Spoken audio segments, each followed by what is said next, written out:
Hello, welcome to the lecture on states of matter. This chapter precedes the study of gas laws. So this chapter contains many of the underlying concepts involved in gas laws. So make sure that you take notes. Any notes that you take, I'll give you extra credit for. Show them to me before the test, and you may also use them on your test. The word kinetic refers to motion. The energy an object has because of its motion is called kinetic energy. According to the kinetic theory, all matter consists of tiny particles that are in constant motion. The particles in a gas are usually molecules or atoms. The kinetic theory, as it applies to gases, includes the following fundamental assumptions about gases. The particles in a gas are considered to be small, hard spheres with an insignificant volume. Figure 1a illustrates the assumptions of the kinetic theory as applied to gases. You have collisions. These collisions are elastic. In other words, the energy is conserved in terms of the energy of motion. Mechanical energy, but the energy of motion. Within a gas, the particles are relatively far apart compared with the distance between particles in a liquid or solid. Between the particles, there is empty space. No attractive or repulsive forces exist between the particles. The motion of one particle in a gas is independent of the motion of all other particles. The motion of the particles in a gas is rapid, constant, and random. 1b illustrates the assumption again of the kinetic theory as applied to gases. This is going to be in 3 parts, this figure. And all 3 parts have the same caption, and that is that they involve the kinetic theory of gases. As a result, gases fill their containers regardless of the shape and volume of the containers. An uncontained gas can spread out into space without limit. The particles travel in a straight line until they collide with another particle or another object, such as the wall of the container. The particles change direction only when they rebound from collisions with one another or with other objects. So you can see that there's several things that are consistent with the particle and kinetic theory of gases, and those are that particles are small, they're hard, volumeless particles, to be continued. Measurements indicate that the average speed of oxygen molecules in air at 20 degrees Celsius is an amazing 1,700 kilometers per hour. At these high speeds, the odor from a hot cheese pizza in Washington, D.C. should reach Mexico City in about 115 minutes. That does not happen, however, because the molecules responsible for the odor are constantly striking molecules in air and rebounding in other directions. Kinetic comes from the Greek word kinetos, meaning to move. Kinetic energy is the energy of an object has because of its motion. Some sculptures are kinetic. What characteristics do they share? Their path of uninterrupted travel in a straight line is very short. The aimless path the molecules take is called a random walk. All collisions between particles in a gas are perfectly elastic. During an elastic collision, kinetic energy is transferred without loss from one particle to another. and the total kinetic energy remains constant.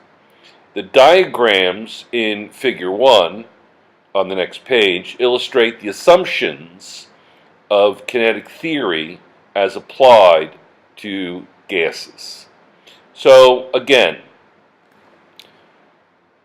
matter is made of particles. The particles are hard, round, and volumeless. They collide in terms of elastic collisions where the energy is transferred without loss of energy. Figure 1A through C, this is a summary of those three figures, all part of Figure 1. The rapid constant motion of particles in a gas causes them to collide with one another and with the walls of their container. We're going to review now what we just discussed relative to the particle kinetic model of matter in terms of gases. So their rapid motion, and remember, there's no circular motion here. Particles are moving in a straight line. When you have collisions between two particles, those particles are going to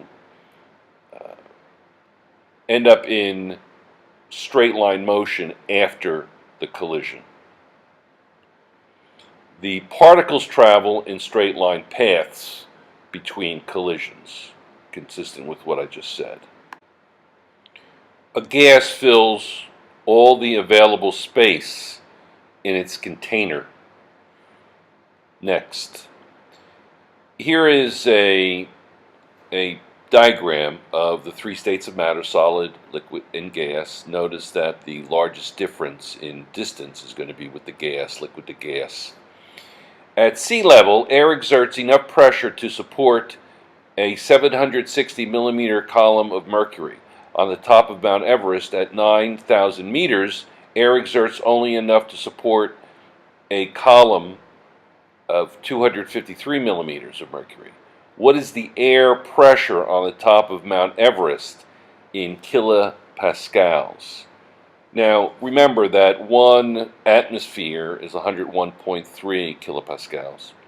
So you're changing 253 millimeters, multiply by the value listed, and then the millimeters cancel, and you have 33.7 kilopascals, which is significantly less than room temperature.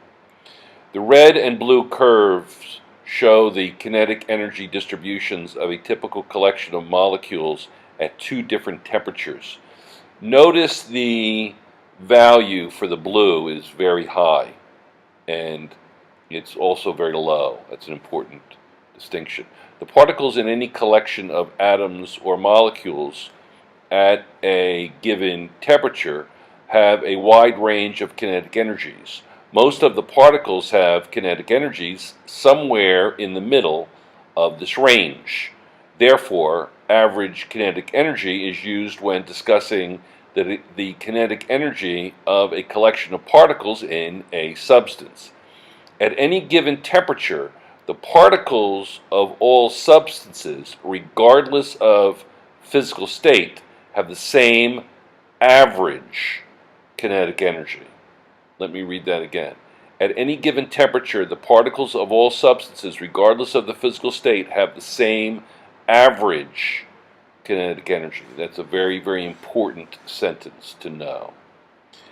For example, the ions in table salt, the molecules in water, and the atoms in helium all have the same average kinetic energy in room temperature, even though the three substances are in different physical states. Figure 3 shows the distribution of kinetic energies of water molecules at two different temperatures. The blue curve shows the distribution of kinetic energy among water molecules in cold water. The red curve shows the distribution of kinetic energy among the water molecules in hot water. In both cases, most of the molecules have intermediate kinetic energies which are not close to to the average value. Notice that at the higher temperature, there is a wider range of kinetic energies. There is a relationship between the average kinetic energy of the particles in a substance and the substance's temperature. An increase in the average kinetic energy of the particles causes the temperature of a substance to rise.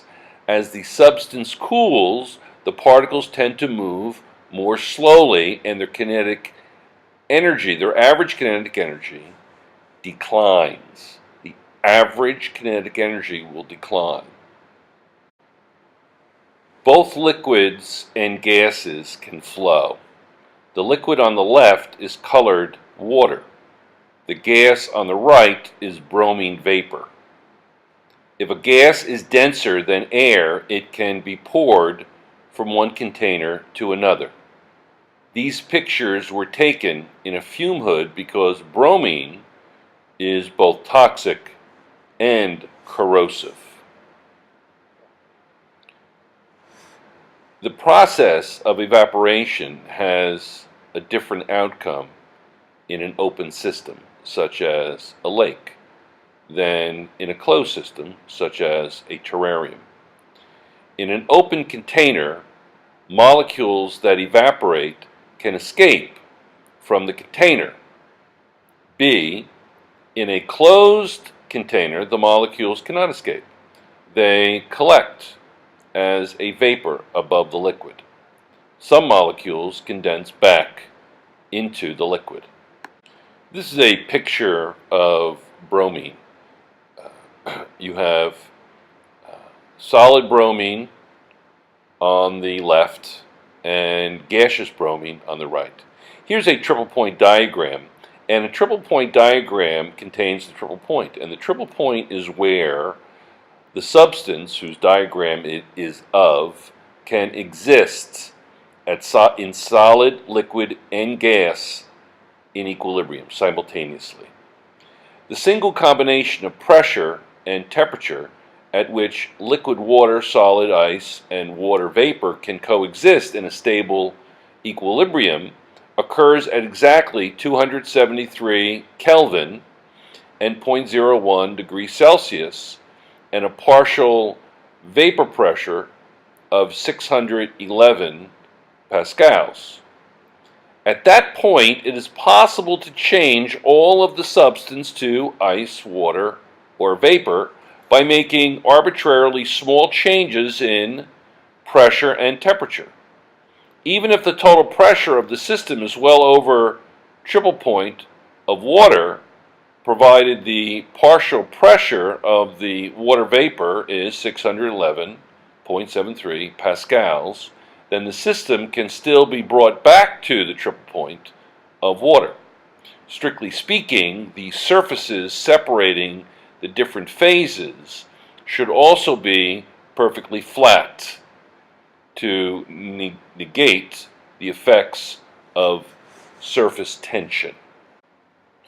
The gas, liquid, solid triple point of water corresponds to the minimum pressure at which liquid can exist. At pressures below the triple point, as in outer space, solid ice, when heated at constant pressure, is converted directly to water vapor in a process known as sublimation. Deposition is the opposite. Above the triple point, solid ice, when heated at constant pressure, first melts to form water and then evaporate or boils to form vapor at higher pressure. For most substances, the gas, liquid, solid triple point is also the minimum temperature at which the liquid can exist. For water, however, this is not true because the melting point of ordinary ice decreases as a function of pressure, as shown by the dotted green line in the phase diagram. I'll show you that in a minute. At temperatures just below the triple point, compression at constant temperature transforms water vapor first to solid, then to liquid. I know, it's very weird. The term critical point is sometimes used to specifically denote the vapor-liquid critical point of a material, above which distinct liquid and gas phases do not exist. As shown in the phase diagram to the right, it'll be on the next slide or the slide after that, this is the point at which the phase boundary between liquid and gas terminates. In water, the critical point occurs at around 647 Kelvin and 22.065 MPa. As the substance approaches critical temperature, the properties of its gas and liquid phase converge, resulting in only one phase at the critical point, a homogeneous supercritical fluid. The heat of vaporization is zero at and beyond this critical point, and so no distinction exists between the two phases. Here's the triple point diagram that was referred to earlier. On the PT diagram, the point at which critical temperature and critical pressure meet is called the critical point of the substance. There's the green dotted line and the extra green line, and then the actual critical point, which is on the middle right of the diagram. Very complicated, but very, very doable. Above the critical temperature, a liquid cannot be formed by an increase in pressure. Even though a solid may be formed under sufficient pressure, the critical pressure is the vapor pressure at the critical temperature. The critical molar volume is the volume of 1 mole of material at the critical temperature and pressure. Very complicated, but very doable. The concept of the triple point diagram is important to understand how water responds, not just at room temperature or at 0 degrees, but at all types of temperatures and pressures that exist in nature. The temperature and pressure corresponding to this are known as the critical temperature and critical pressure. If you increase the pressure on a gas vapor at a temperature lower than the critical temperature, you will eventually cross the liquid-vapor equilibrium line, and the vapor will condense to a liquid. This works fine as long as the gas is below the critical temperature. What though if your temperature was above the critical temperature? There wouldn't be any line to cross.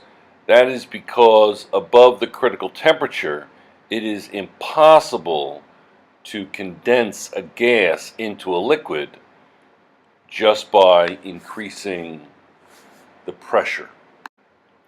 All you get is a highly compressed gas. The particles have too much energy for the intermolecular attractions to hold them together as a liquid. The critical temperature obviously varies from substance to substance and depends on the strength of the attractions between the particles. The stronger the intermolecular attractions, the higher the critical temperature. We will study the intermolecular and intramolecular attractions that cause these various phenomena to occur in a later unit. The vapor pressure of a contained liquid can be measured in a manometer. The vapor pressure is equal to the difference in height of the mercury in the two arms of the U-tube. We'll look at manometers in a little bit. A liquid boils when the vapor pressure of particles within the liquid equals the atmospheric pressure. The boiling point varies with altitude. Sea level atmospheric pressure at the surface of water at 70 degrees Celsius is greater than the vapor pressure. Bubbles of vapor cannot form in the water, and it does not boil. the vapor pressure and the atmospheric pressure must equal, as you'll see. At sea level, at the boiling point, the vapor pressure is equal to the atmospheric pressure. Bubbles of vapor form in the water and it boils. That is boiling, when the vapor pressure and the atmospheric pressure are the same. Atop Mount Everest, at higher altitudes, the atmospheric pressure is lower than it is at sea level. Thus, the water boils at a lower temperature. At sea level, it's 101.3 kilopascals for pressure, but at top Mount Everest, it's about 33, as we saw before. On the graph, the intersection of a curve with the 101.3 kilopascal line indicates the boiling point of that substance at standard pressure. Boiling point and pressure changes. Because a liquid boils when its vapor pressure is equal to the external pressure, liquids don't always boil at the same temperature. Figure 1 shows how a change in altitude affects the boiling point of water, because atmospheric pressure is lower at higher altitudes. Boiling points decrease at higher altitudes. When you heat a liquid, it turns into a vapor, true or false. That vapor causes a pressure. So the more vapor it is, the more pressure it is. So the more heat applied, the greater the vapor pressure. As the vapor pressure becomes great, the atmospheric pressure remains constant. So as I heat the liquid, the vapor pressure increases, and when it equals the atmospheric pressure, the liquid boils. In Denver, which is 1,600 meters above sea level, the average atmospheric pressure is 85.3 kilopascals. So water boils at about 95 degrees Celsius. In a pressure cooker, the vapor cannot escape and the vapor increases. So water boils at a temperature above 100 degrees Celsius, and food can cook more quickly. Look at the vapor pressure versus temperature graph in figure 1. So when you live in mountains, I lived in a mountainous area, I lived well above a mile, and what we used to cook our food was a pressure cooker. It cooked the food more quickly, and it was more hygienic relative to killing the little bugs that can get in your food in various areas of the world. At a lower external pressure, the boiling point decreases. The particles in the liquid need less kinetic energy to escape from the liquid. At a higher external pressure, the boiling point increases. The particles in the liquid need more kinetic energy to escape from the liquid. You can use the graph to show how the boiling point of a liquid is related to vapor pressure. In the next series of slides, we'll look at the characteristics of substances which causes vapor pressures to be either high or low, and are there trends that can be established to help predict whether or not a substance which has a known chemical formula can be known to have a particular vapor pressure. Okay, this is an article, Trends That Affect Boiling Points in Alcohols, Chemical Bonds, Functional Groups, General Chemistry, Organic Chemistry, Where Electrons Are.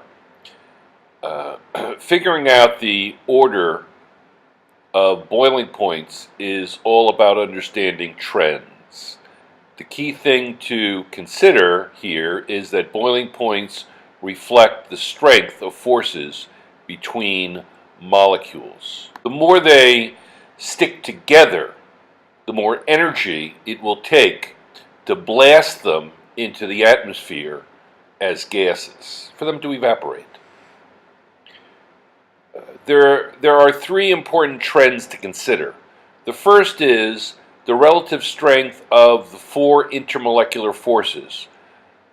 Ionic is one, hydrogen bonding is another, dipole, and then van der Waals dispersion forces. Those particular intermolecular forces are the four main ones. And you can see that ionic molecular force, intermolecular forces, is the greatest. Then hydrogen bonding is next, and then dipole is greater than van der Waals dispersion forces. These are the relative strengths of the intermolecular forces. The greatest is ionic, the ionic intermolecular force. Actually, hydrogen bonding is not a close second. You'll see in relative changes in boiling point, the difference between ionic and hydrogen bonding is the greatest relative to the difference between any of the two intermolecular forces. The trend number one, the relative strength of the four intermolecular forces. Compare the different butane alcohol derivatives as shown. Now, it's not important that you necessarily know these compounds, but you can see that all three compounds have the same formula. They have the same number of carbons, oxygen, and hydrogen. And is there something that you can spot that will show you that one of those three chemicals has a very high boiling point or a very low boiling point? So it's going to be changes in boiling point. So what is it about the structure of a substance that gives it a high or a low boiling point? You can see that the one with sodium on is going to probably have the intermolecular force ionic. And it does. And you'll find that that particular substance has a very high boiling point. And the reason is because it can't break away from the liquid to go into the gaseous phase. Water has hydrogen bonding. That's intermolecular force 2. And hydrogen bonding causes water to have a relatively high boiling point. For a liquid, 100 degrees is a fairly high boiling point. And the reason is because of the hydrogen bonding. So you can see that the sodium N butoxide is probably going to have the highest boiling point. Well, look at N-butanol. That O, which is fairly negative, is going to be accessible, whereas the O in the oxygen in diethyl ether is going to be kind of hidden. So that will be less likely to cause a high boiling point.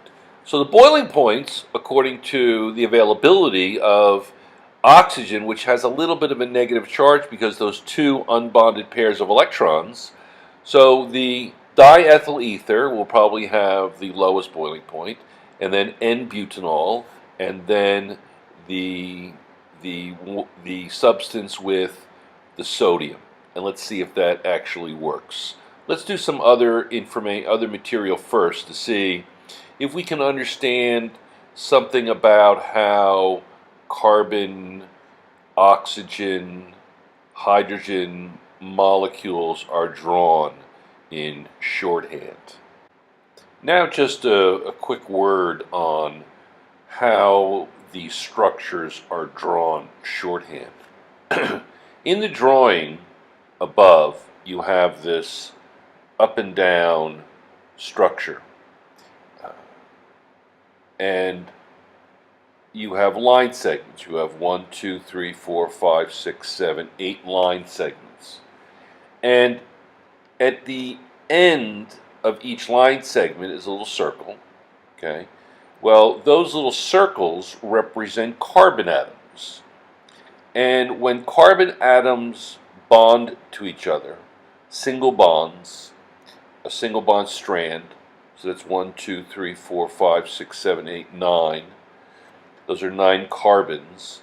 Between the two carbons is a single bond. If it was a double bond, it would be drawn in. Very similar to molecular geometry. Very similar. So the beginning and end of each segment is a carbon atom, and the line represents a single bond, as in molecular geometry. So that's the shorthand. So when you see that structure where there's no letters and nothing written in, that's just a carbon chain. Now, as you know, a carbon has to have 4 bonds. It has 4 single bonds. It has to have 4 bonds. It could be a combination of 2 double bonds or whatever. Well, there's going to be, if it's drawn like this, there'll be hydrogens coming out from each carbon. That creates 4 bonds.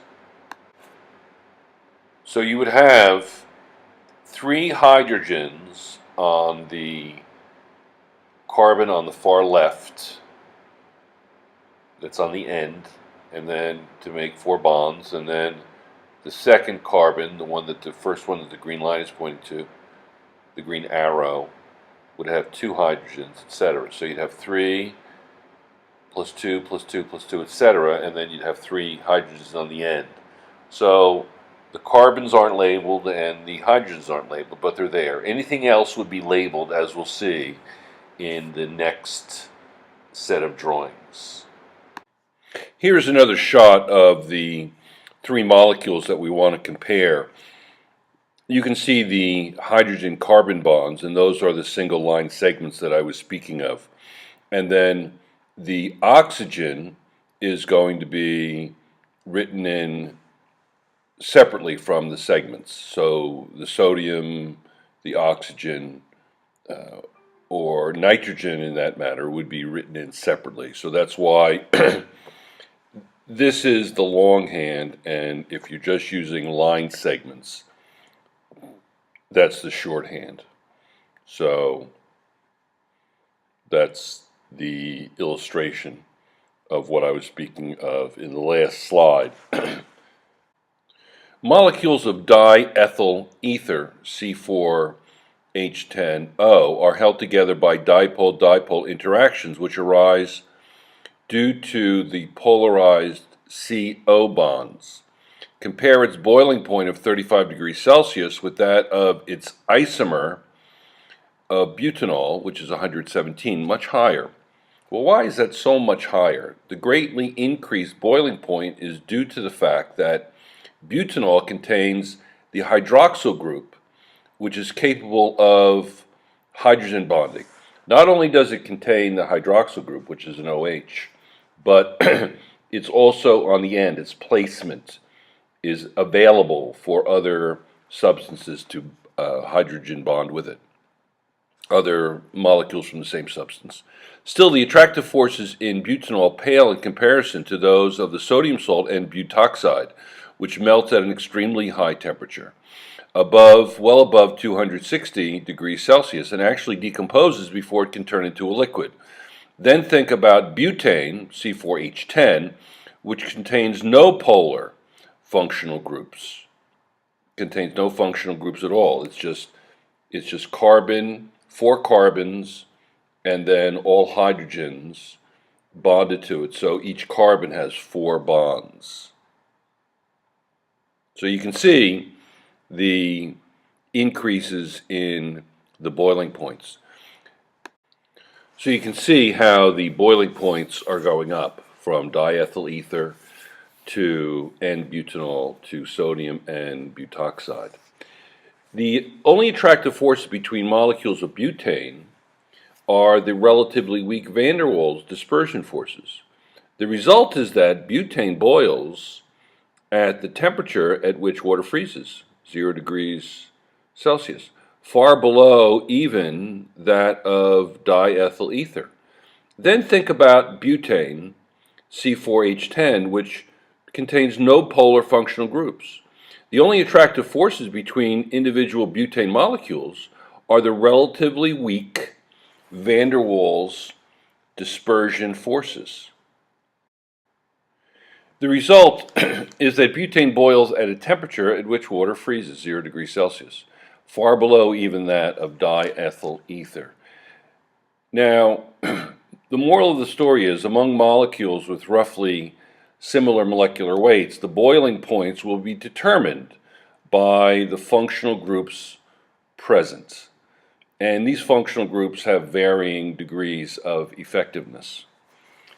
Okay, carboxylic acid, its derivatives, such as methylpropionate, butyric acid, and sodium butanoate, are going to have varying degrees. So the highest boiling point will be the ionic, of course. Then you have the hydroxyl group on the end, especially. That's going to be hydrogen bonding. And then you have the dipole, which is going to be the weaker of the three. And the boiling points are consistent with that idea. Here is amine derivatives. Amine is NH2. You probably remember the amine when you talked about amino acids in biology, and the same idea, dipole, hydrogen bonding, ionic. And you can see that the boiling points are consistent with that. Now, understand this, that you have an amine group at the end, and then you have an amine group with branches. The amine group on the end is also not only the functional group, but it's also its availability to bond with other molecules of the same substance. Now look at the dramatic increase in boiling points as you increase molecular weight in all of these series. Now we're going to have for molecules with a given functional group, boiling point increases with molecular weight. So here are alkanes, and you can see how with alkanes, alcohols, carboxylic acid, and ethers, you're going to have a dramatic increase in boiling point as you increase the molecular weight. So the molecular weight will also increase the boiling point as well. So you have to look at not only polarity, but functional groups, size of molecules, etc.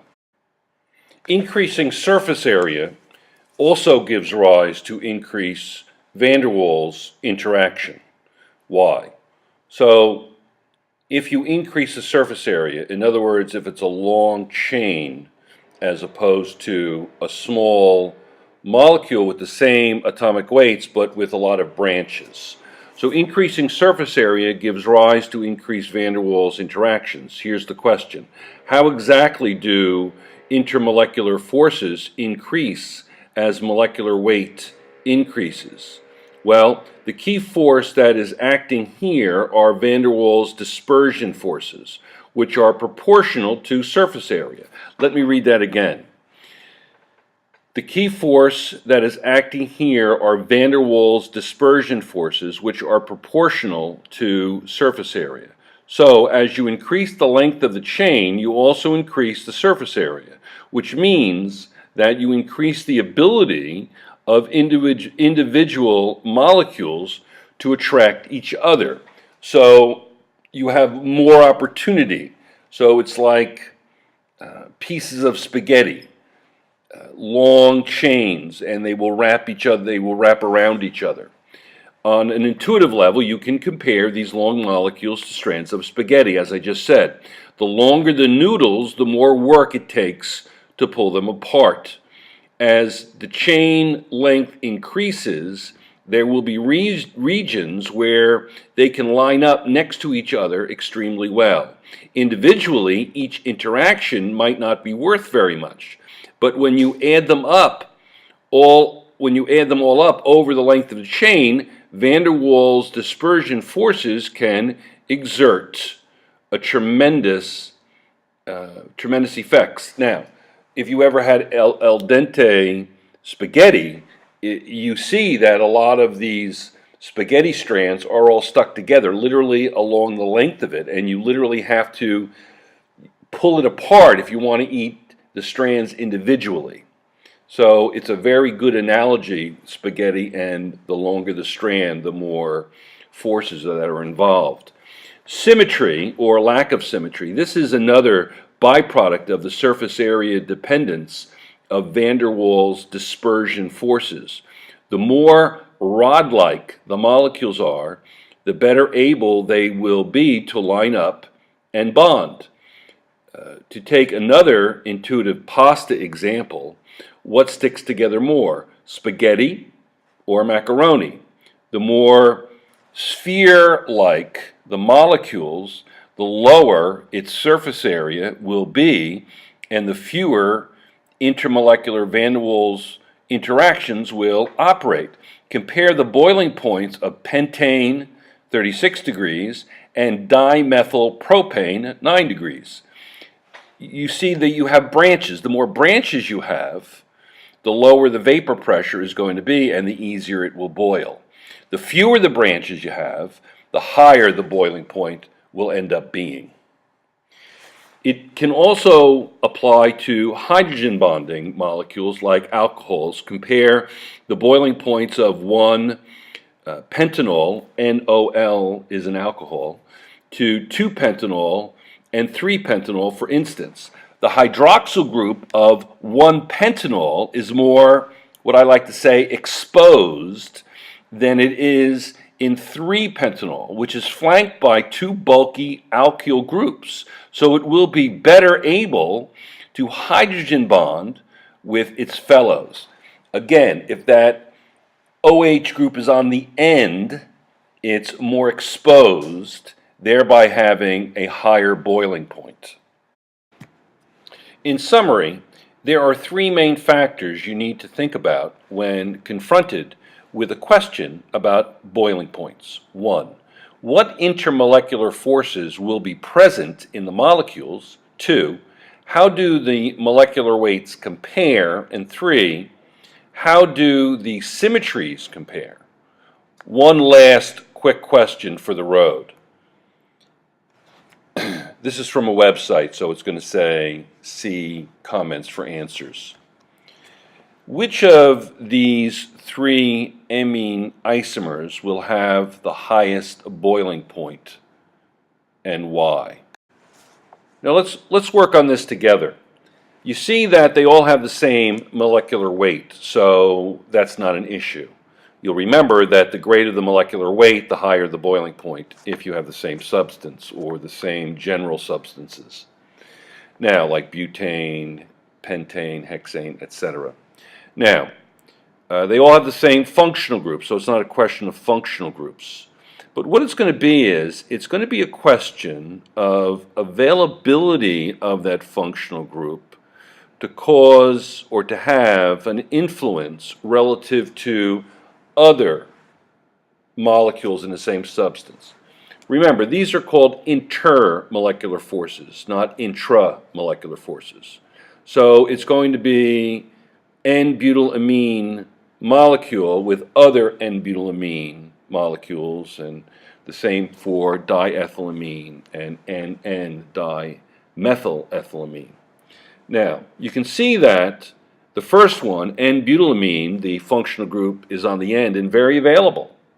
And on the right, it's very unavailable.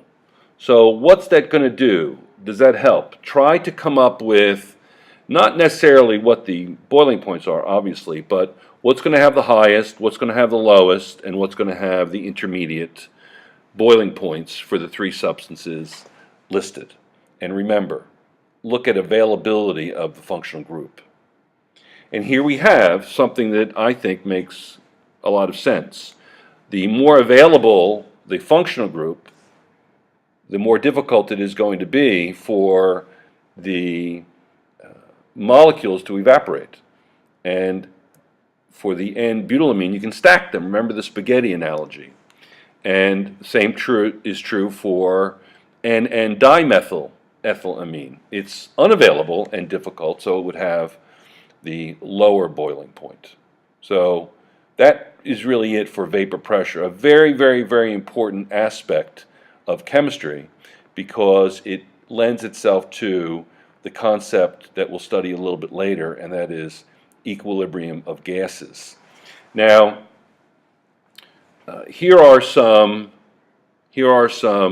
boiling points of various substances, and you can check the polarity of these to see whether or not hydrogen bonding or what kind of intermolecular forces are available. I will say this, that carbon disulfide is just like carbon dioxide, and that is that there's no available electron. It's linear.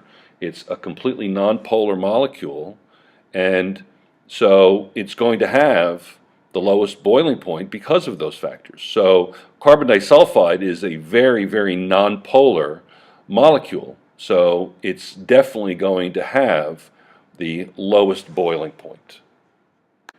This is a very familiar diagram to many of you. Let's just go through it briefly, and a reason why we might be showing you this.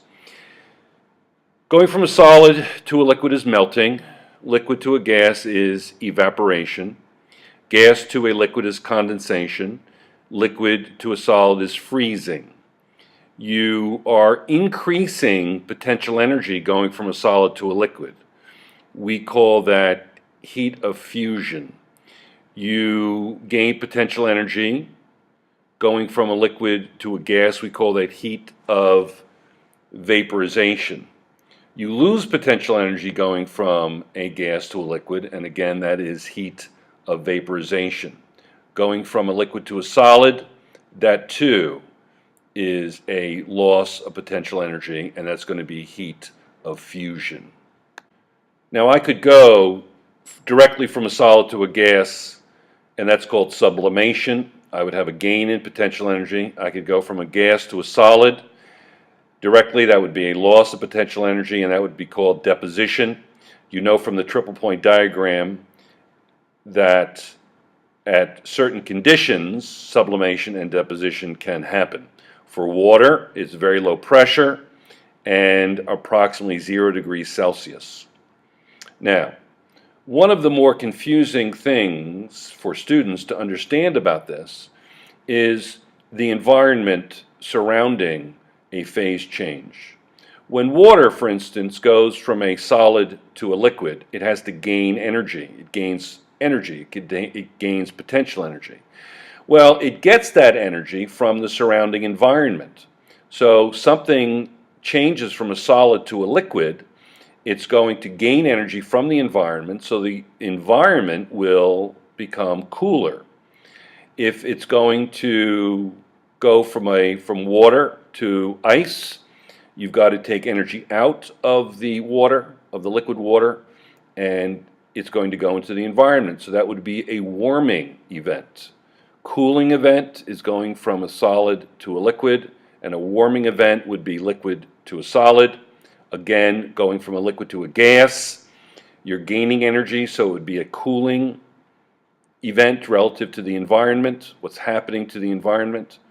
And if you go from a gas to a liquid, that would be a heating event or a warming event.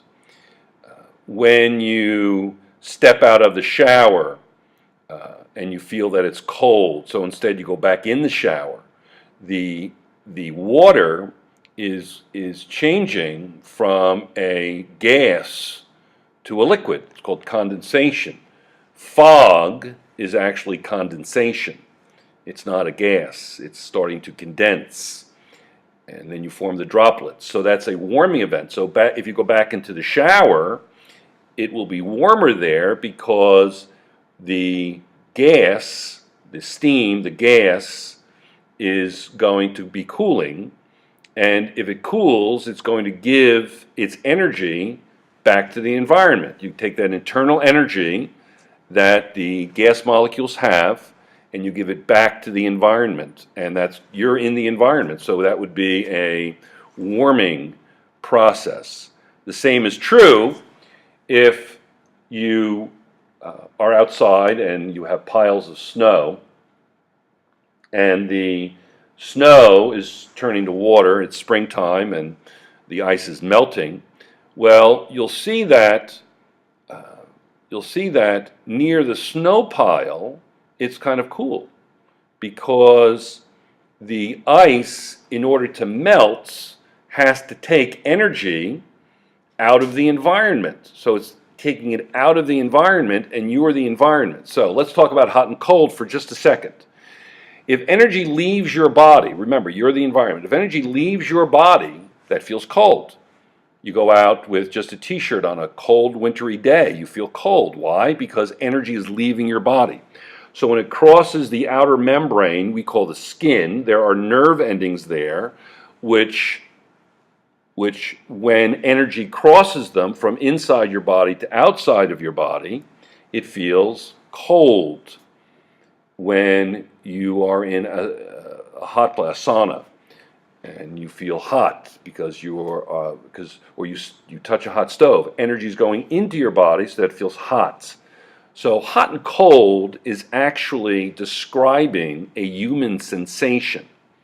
You don't say it's hot or cold unless you touch something. So you have to touch it. Someone might say this is hot, and you'll believe them, though you don't have to touch it, but a human has to touch it. So it's all relative to the human condition. Now, when someone says to you, heat transfer, how much heat was transferred? Well, you need to know essentially three things. You need to know the fact that the heat lost plus the heat gained is going to equal zero, because there's all energy has to be accounted for.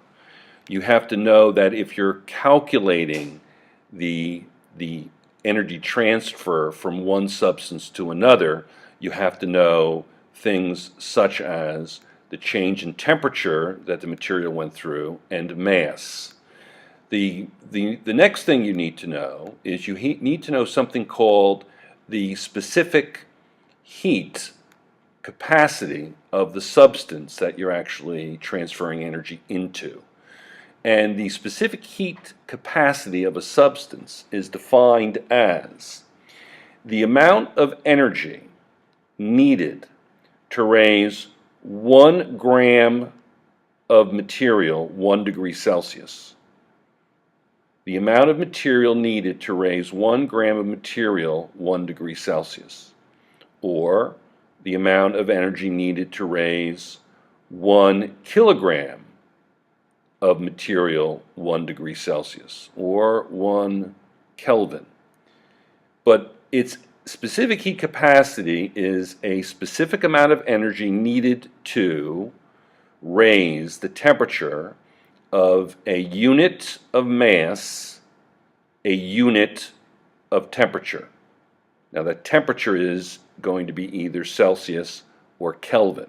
So if I'm going to measure the amount of energy it needs to raise 1 mass, 1 kilogram, 1 degree Celsius, I would multiply the mass times the change in temperature times the specific heat capacity.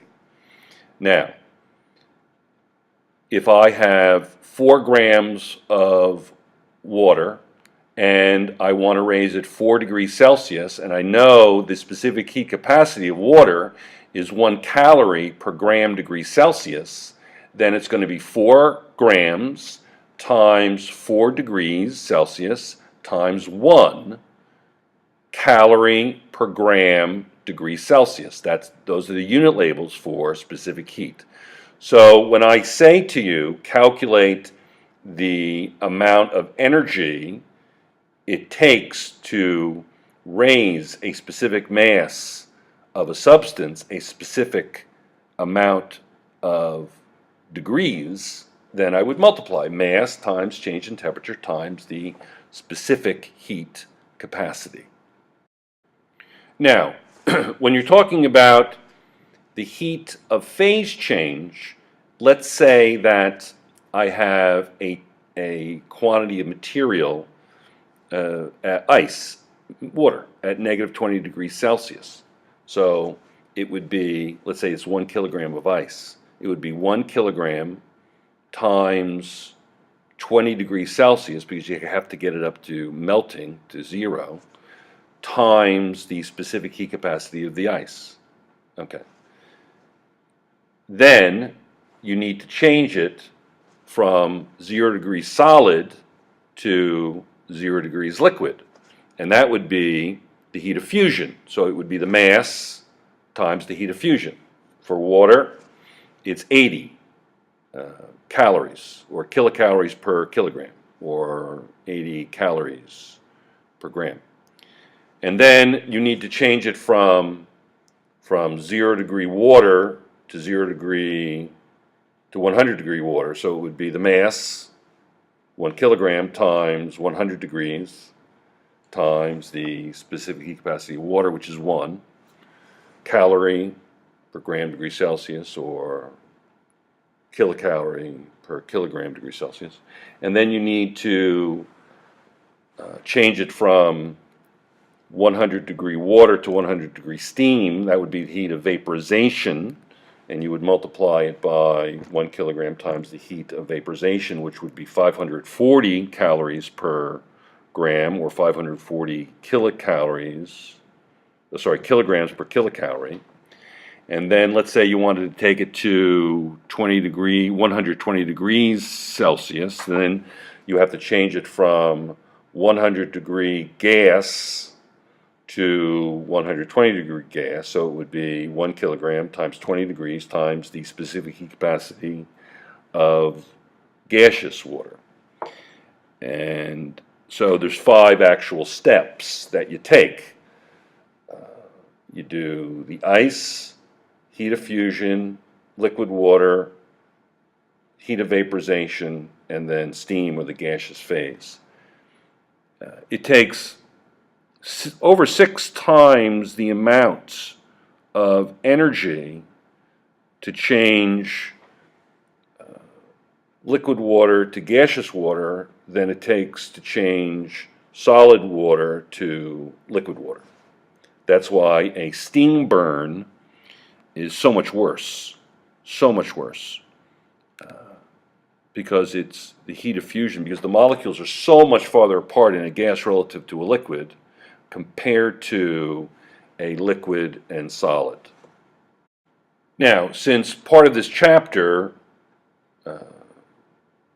states of matter, is about solids and liquids, we want to look at the expansion of a solid and a liquid. You see, the expansion of a gas is nothing unique. I have 2 gases. I have 1 mole of chlorine and 1 mole of oxygen, and I heat them 1 degree. They're both going to expand exactly the same. The expansion of a gas is not unique for an individual gas. It's not an intensive physical property for a gas. However, for a solid and a liquid, the amount they expand per degree is actually very specific. If I measured the expansion of a metal, and I measured how much it expanded in terms of its length, that would be specific. I could actually identify what metal, or I could use that information to help me identify the metal. Aluminum has a specific linear expansion coefficient, and I can calculate that. You saw in the equation. I'll go over that in a minute. Alcohol expands very differently relative to water. Water will expand with temperature. Water's density changes with temperature. The density of water, we say, is 1, but it actually depends on the temperature to determine what the change in volume would be of water. You'd have to look at a chart.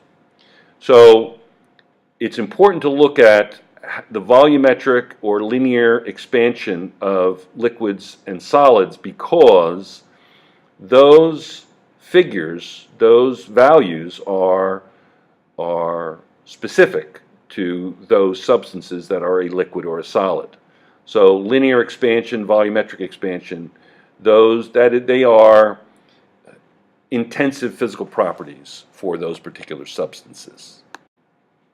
To show you the fact that linear expansion is a intensive physical property, we can look at a table of values. If I calculate a value and I find that it's oak or aluminum or tin, I can look at the value and compare it to the values on the table that's right in front of you.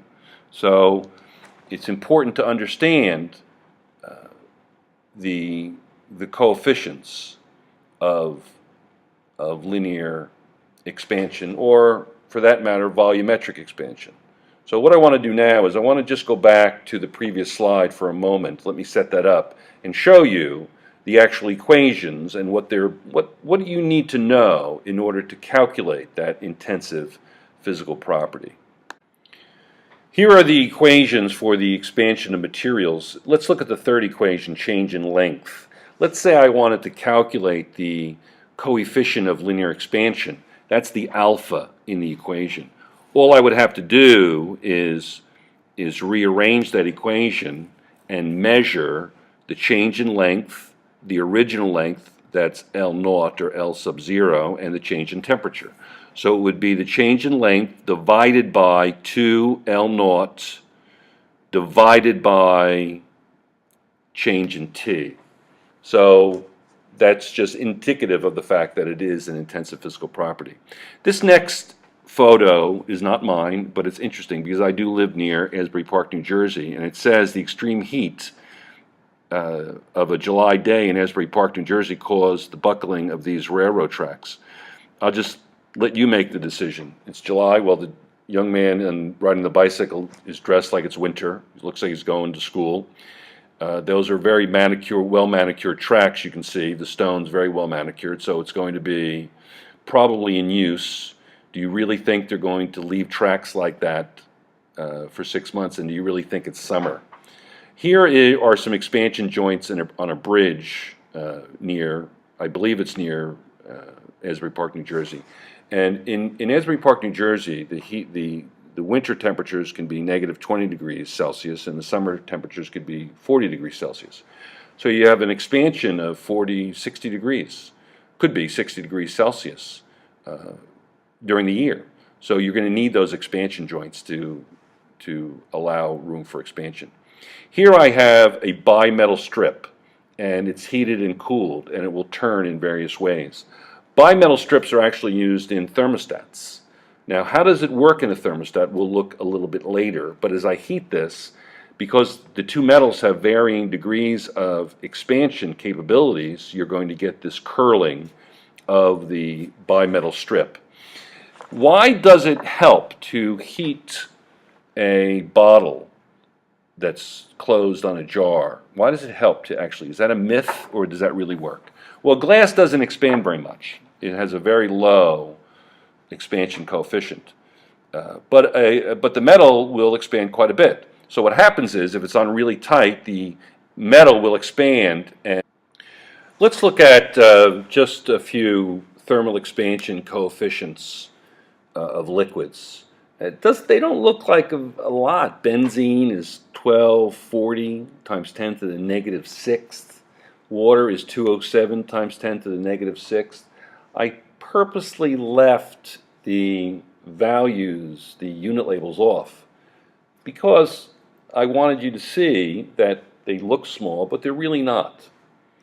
Because the unit labels are in cubic meters. It's per cubic meter. So yes, it's per degree Celsius, but the change in volume and the original volume are in cubic meters.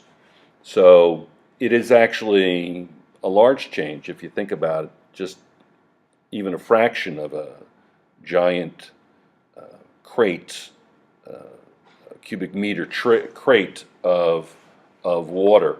It would be a large change in volume.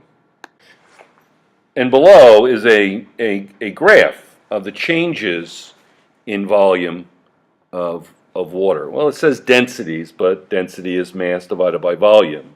The mass is constant, and the volume is going to change. So for a particular mass of water, you're going to get those changes. And you can see that that water is most dense at 4 degrees Celsius. So when you say the density of water is approximately 1, it's 1 at 4 degrees Celsius.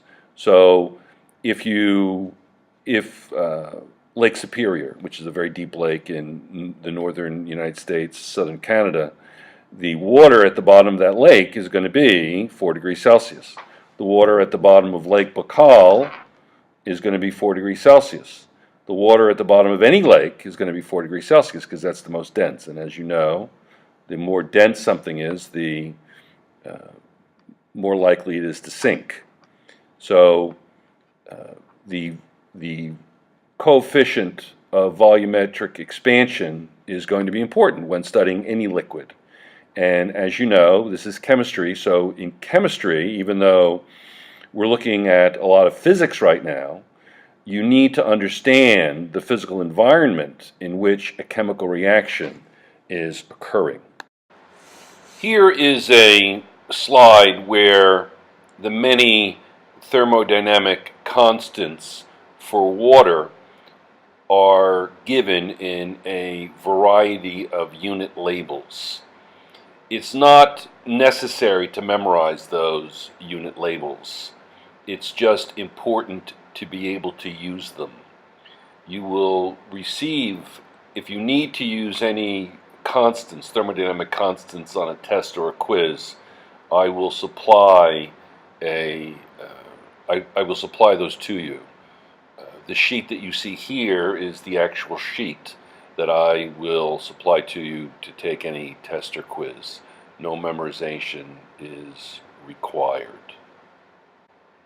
These are a variety of temperatures at which various things in nature occur, from the sun to deep space, from temperatures near absolute zero to anything above and below. This is a similar chart with a few different values on it relative to nature. Now there are 3 temperature scales. There's Fahrenheit, which is boiling is 212 and freezing is 32. There's Celsius, which is 100, and Kelvin, which is 373 boiling and 273 freezing. And those are the scientists that are responsible for the development of each of those scales: Fahrenheit, Kelvin, and Celsius. The next group of slides examines the relationship between Fahrenheit and Celsius and how to determine an equation which converts Celsius to Fahrenheit. Above is the graph, and you have 2 points. You have the freezing point of both and the boiling point of both. 0, 32, and 100, 212, and the line that connects them. Now, what is the equation for this line? Well, the first thing I want to know is well, what is the slope and the y-intercept? Well, the y-intercept is obvious. It's going to be 32 because that's one of the points. And when you have the equation y equals mx plus b, we know what b is, and now we're going to calculate the slope. And the slope is going to be equal to 1.8. You can do the math, which means that a Celsius degree is 1.8 times a Fahrenheit degree in terms of what the definition of slope is. So now we have the slope of 1.8. We have the y-intercept of 32. We know that the equation for the line is y equals mx plus b. We can calculate the slope in a variety of different ways. We can say y2 minus y1 divided by x2 over x1. We could say the rise over the run, 180 over 100, is going to be 1.8. We can do the slope that way if we like. And there are a variety of ways to interpret this kind of graph algebraically. Now, we know that the specific equation for the line is going to be, you put in for y and x degrees Fahrenheit and degrees Celsius, so you have degrees Fahrenheit equals the slope times degrees Celsius plus b. We know what m and b are. We calculated those, or by inspection from the graph, we saw what b was, and we calculated m, the slope. So now we can substitute in m, the slope, and b, and we come up with the equation, degrees Fahrenheit equals 9/5 degrees Celsius plus 32. So that's going to be the equation for the conversion of Celsius to Fahrenheit. Now, here are the temperature conversion equations. There's the equation that converts Celsius into Fahrenheit, and then one to convert Fahrenheit into Celsius. Those equations are given on any test, etc. And then we have some things to remember. Mechanical energy is measured in joules. Heat energy is measured in calories. 4.18 joules is 1 calorie, etc. Those are for you to read and understand. Now, the grand total of all energies inside a substance is called internal energy. A substance does not contain heat. It has internal energy. It will give up heat in various situations, but the total energies, all the energies inside a rock, say at room temperature or whatever the case may be, is going to be the internal energies. At absolute zero, 0K, a substance has no kinetic energy to give up. 0 on the Kelvin scale, or absolute zero, corresponds to negative 273 degrees Celsius on the Celsius scale. Now remember, we're not talking about heat yet. We're talking about internal energies relative to substances. Now, don't think of heat here. It's giving up heat because things are cooling, because it has excess heat. But the bucket, let's talk about energy.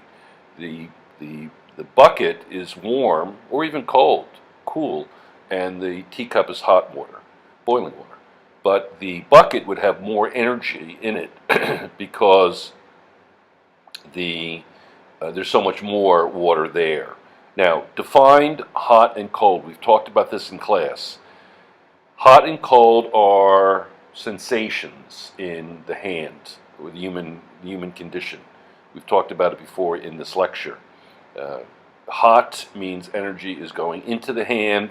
Cold means energy is coming out of the hand.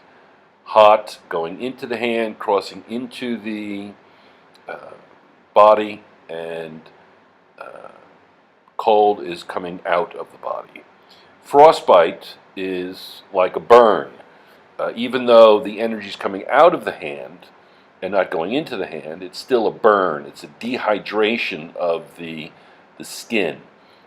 And the type of frostbite would be dependent upon how many layers have been dehydrated and where the tissue dies. These are all frostbite pictures. They look like they could be burns, touching a stove, touching fire, whatever the case may be.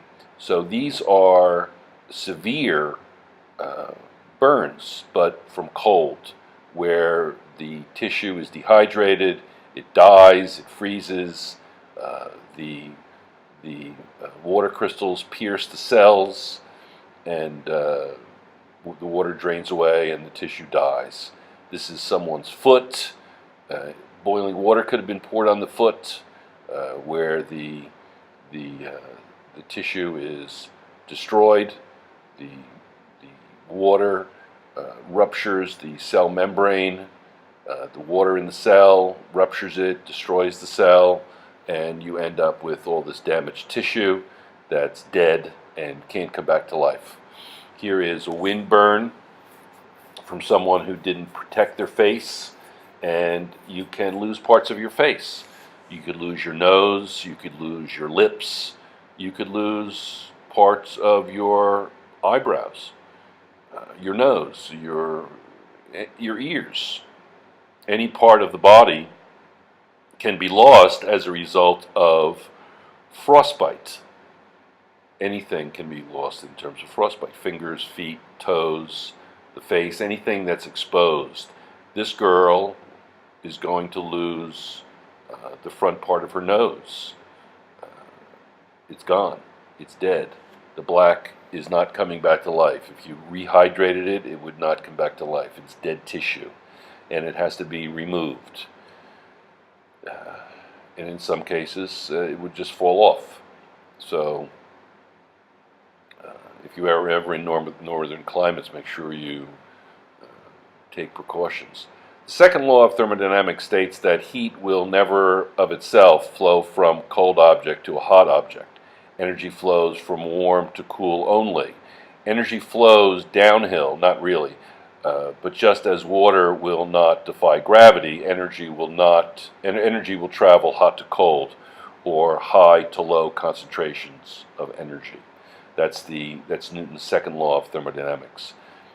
Look at 4 degrees. Water is most dense at 4 degrees. It has the lowest volume. 1 gram has its smallest volume at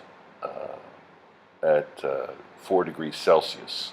It's most dense at that temperature. And why does Lake Tahoe never freeze? And the reason is because the entire lake has to be 4 degrees, because the 4-degree water is most dense. So we know that the natural tendency is for something that's cold, when something cools, it becomes more dense.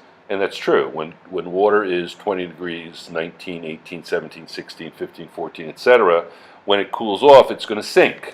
And when water is 4 degrees, 5 degrees, 6 degrees, 5 degrees, it sinks because it's getting more dense. And it will cool off and it will sink. But then all of a sudden, now let's say it's 3 degrees. Well, it's going to float. See, it's going to float. So now water can go 3, 2, 1, 0 and stay on top of the water. See? So 1 degree water will float on 2 degree water. 0 degree water will float on 1 degree water because it becomes less dense as it becomes less than 4 degrees Celsius. The hydrogen bonding. Hydrogen bonding is, as we saw before, a intermolecular force. Now, water has a lot of its unique qualities because of hydrogen bonding. If you think of ice, pure ice, not with any impurities in, not with any gases stuck in it where it freezes, or dirt or whatever, the ice looks like diamonds. I mean, it's unbelievably beautiful. Yet, is there a similarity between a diamond and an ice crystal? Well, in some ways there are, because there's 4 bonds. Each bond is 109.5, 2 chemical bonds and 2 physical bonds based on hydrogen bonding, and it comes up to this kind of strange kind of tetrahedral shape, just like tetrahedral carbon in diamond. So it is kind of interesting that there is a connection between the diamond and ice. Heat from the flame causes atoms and free electrons in the end of the metal to move faster and jostle against others. Those particles do the same and increase the energy of vibrating atoms along the length of the rod. If you hold one end of an iron rod in a flame, before long the rod will become too hot to hold. Heat has transferred through the metal by conduction. Conduction of heat is the transfer of energy within materials and between different materials that are in direct contact, showing that metals will conduct heat. Not only do they conduct electricity, they also conduct heat. Wood, however, is a poor conductor. Here is a tile floor feels cold to the bare feet, while the carpet at the same temperature feels warm. This is because tile is a better conductor than the carpet. Remember, cold means energy coming out of the body.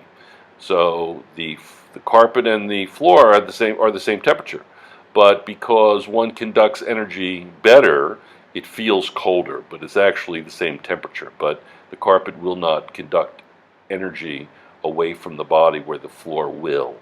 So it appears colder, but it's simply that it is a better heat conductor. Understand, feeling cold and being a conductor of heat, there's a difference. Even though the carpet is the same temperature as the floor, there's an ability to conduct heat away from a particular surface, even if that surface is your foot. In conduction, collisions between particles transfer thermal energy without any overall transfer of matter. That may sound a little bit weird where it says without any overall transfer of matter. Convection, there is a transfer of matter. So conduction has to do with touching between the two substances that are being where the energy is being transferred. The hand into the ice is going to be the conduction.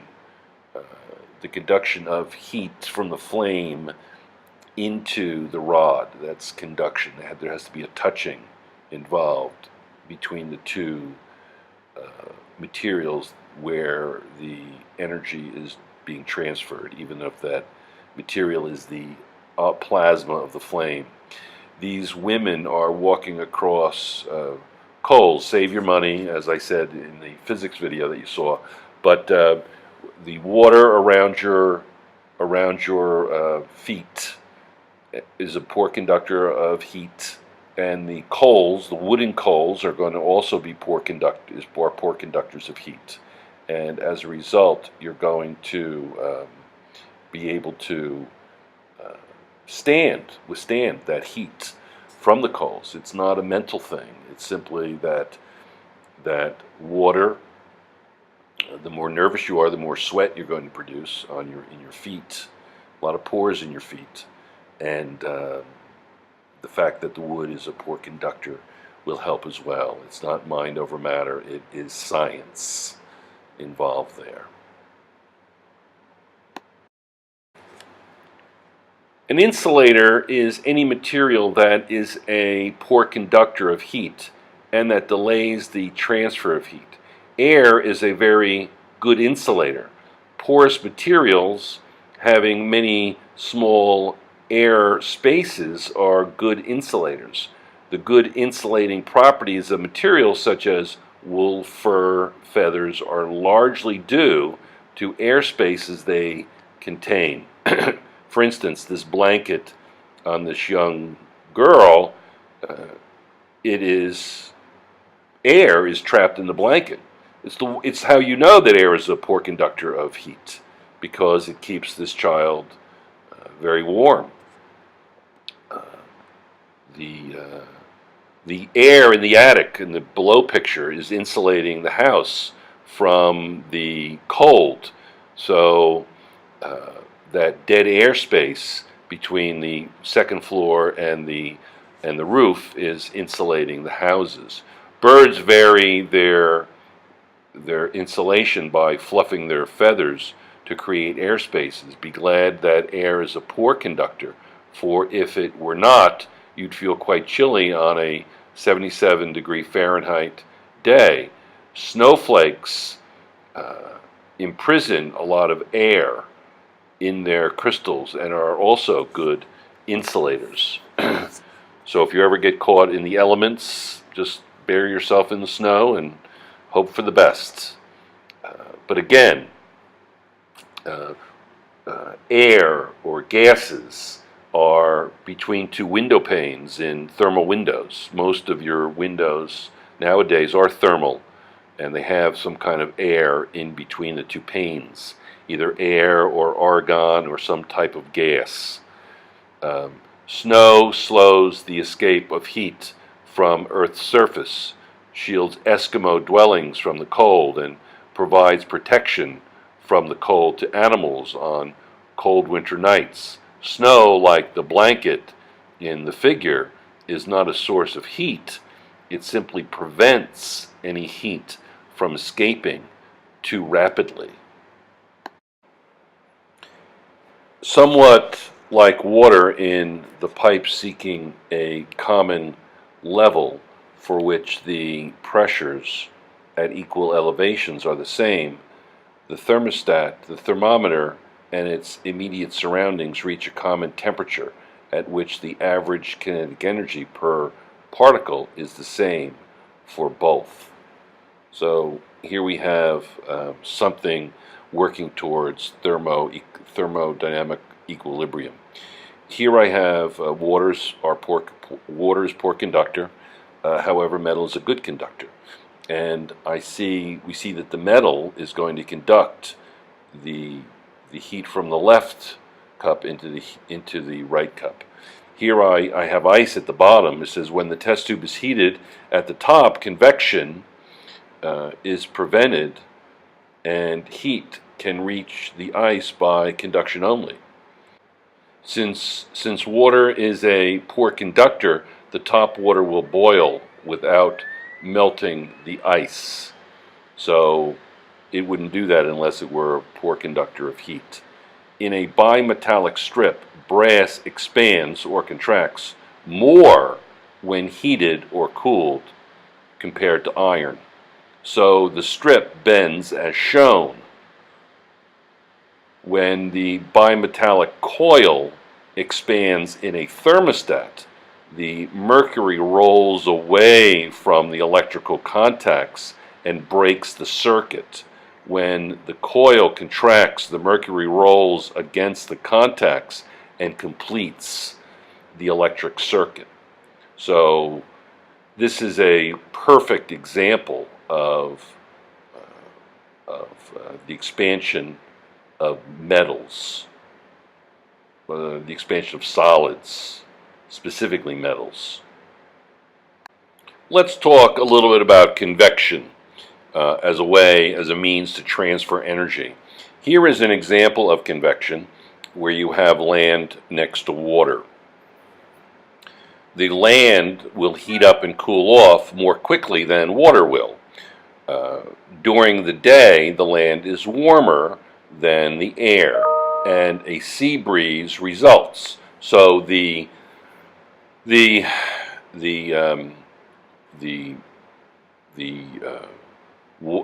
air will travel from the water to the land, and then the land will heat it up. It will rise, and then it will travel to the right, and then fall down and be cooled over the water and have the circular motion relative to the cooling and the heating of the air based on densities.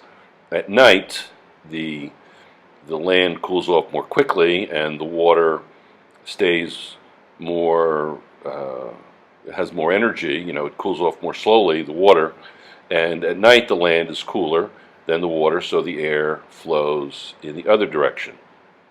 So it's going to rise when it hits the water, and then it's going to make a left-hand turn, and it's going to go down, fall over the land because the land's going to cool it off, and then it's going to go to the water side, and you get this circular motion. Very similar in your home. If you live in a colder climate, the heating vents are at the floor level. They're best at the floor level, and what happens is the heating vent or the hot water heating pipes will heat the air will rise to the ceiling. How does the sun warm Earth's surface? It can't be through conduction because there are 150 million kilometers of virtually nothing between Earth and the sun, nor can it be by convection because there is nothing between the sun and the Earth to expand and rise. It's going to do it by radiation. When someone says to you, "Oh, the sun is hot today," it's actually the sun is bright today because you don't feel the heat from the sun. The sun is giving off light. Terrestrial objects, including water, will absorb that light energy, electromagnetic radiation, and it will convert it to heat, infrared rays, and radiate it back. So it's going to take short rays, light rays, and those short waves will be absorbed by material, and then the longer infrared rays will be given re-radiated from the objects that have absorbed the light, thereby creating a warmer environment, because it does it by radiation, and that's radiation.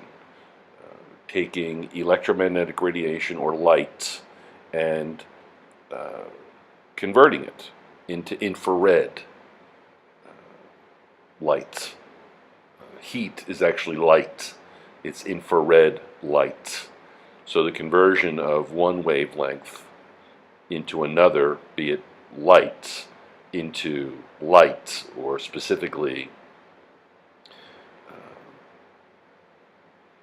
visible light, radio waves, whatever, into infrared waves or heat, is called heating through or transferring energy through radiation. That's the energy transfer, radiation. The sun's heat is transmitted by another process, by radiation. Radiation is energy transmitted by electromagnetic waves. What is being radiated from the sun is primarily light. Radiated energy is any energy that is transmitted by radiation.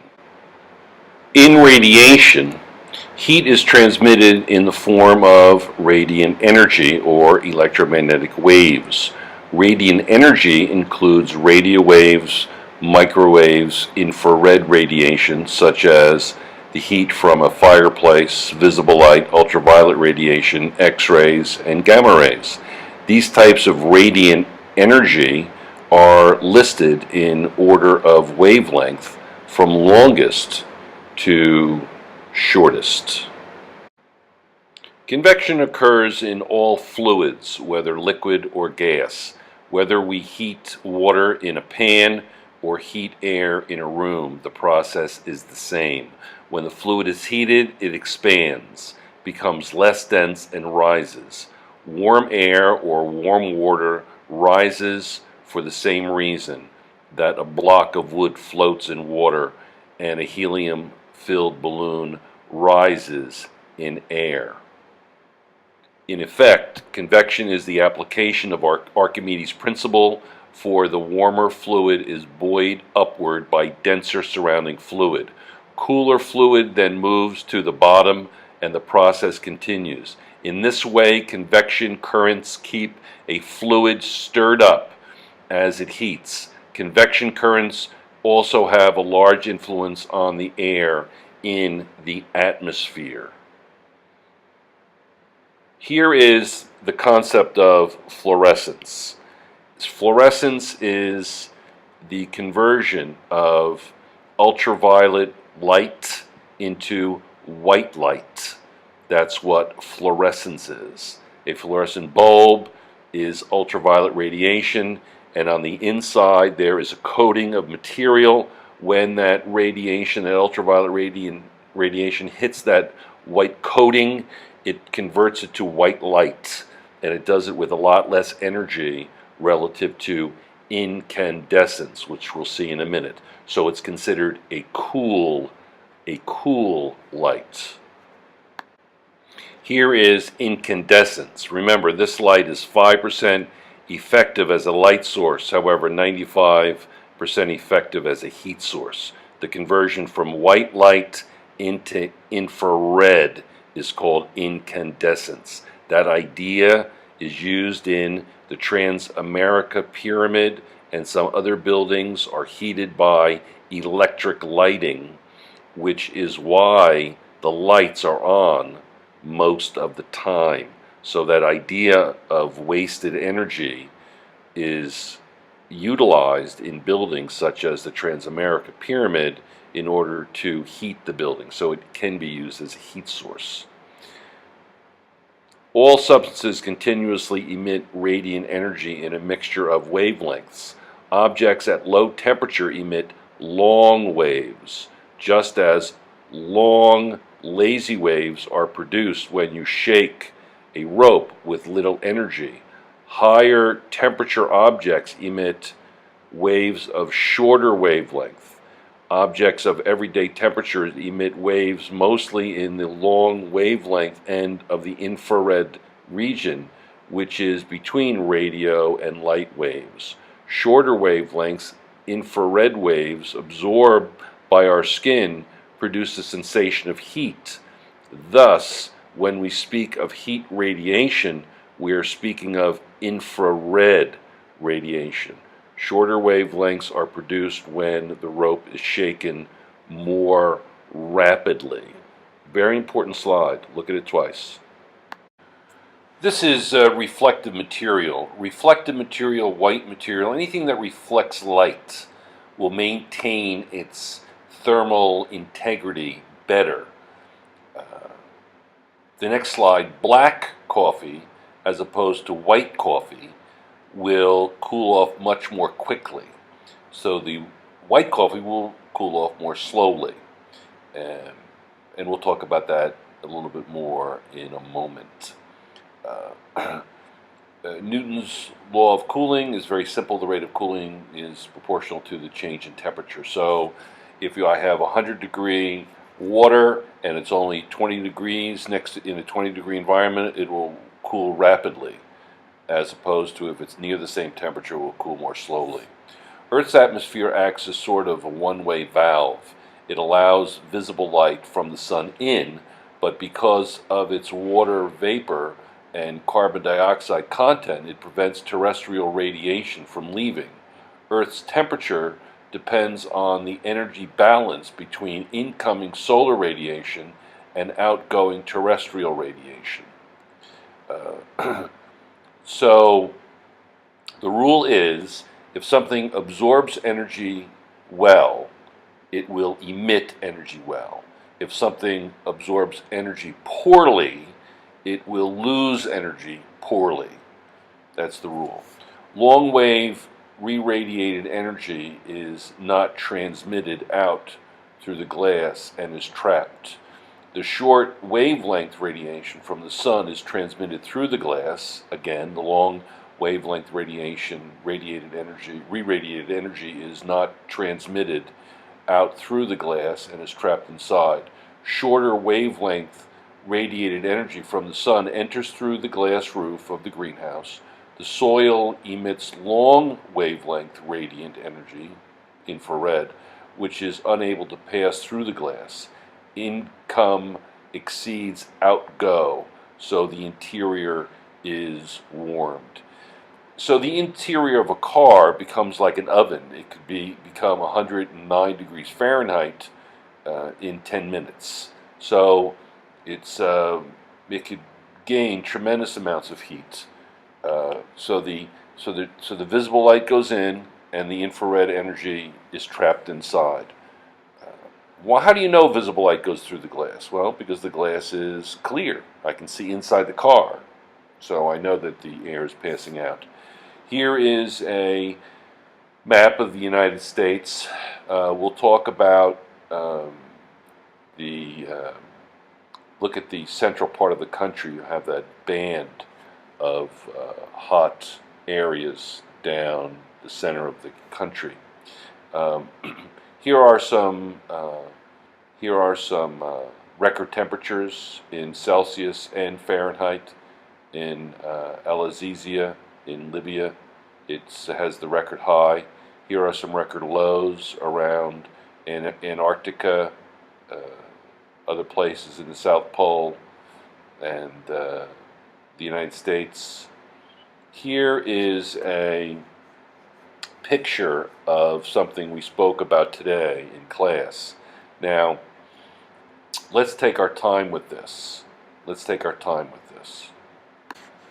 Now, how much energy does it take to raise ice at negative 20 degrees to steam at positive 120 degrees? So it's going to be Q1 is going to be the mass of the ice times the change in temperature times the specific heat capacity of the ice. And then Q2 will be the mass of the ice times the heat of fusion of the ice. And the heat of fusion is 80 kilocalories per kilogram.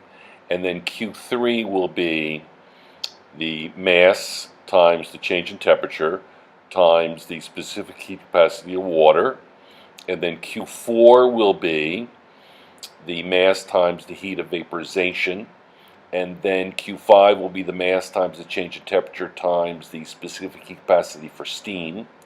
The change in temperature of each heat, 1, 2, 3, 4, and 5, is listed at the next to the x-axis, and the specific heat capacities for ice, water, and steam can be looked up.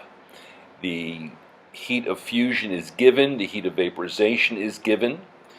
The potential energy is increasing from left to right for the heat of fusion and the heat of vaporization, and the kinetic energy obviously is increasing during Q1, 3, and 5, and that about covers it. Now we're going to do an actual problem very shortly, and we'll see how we do with that.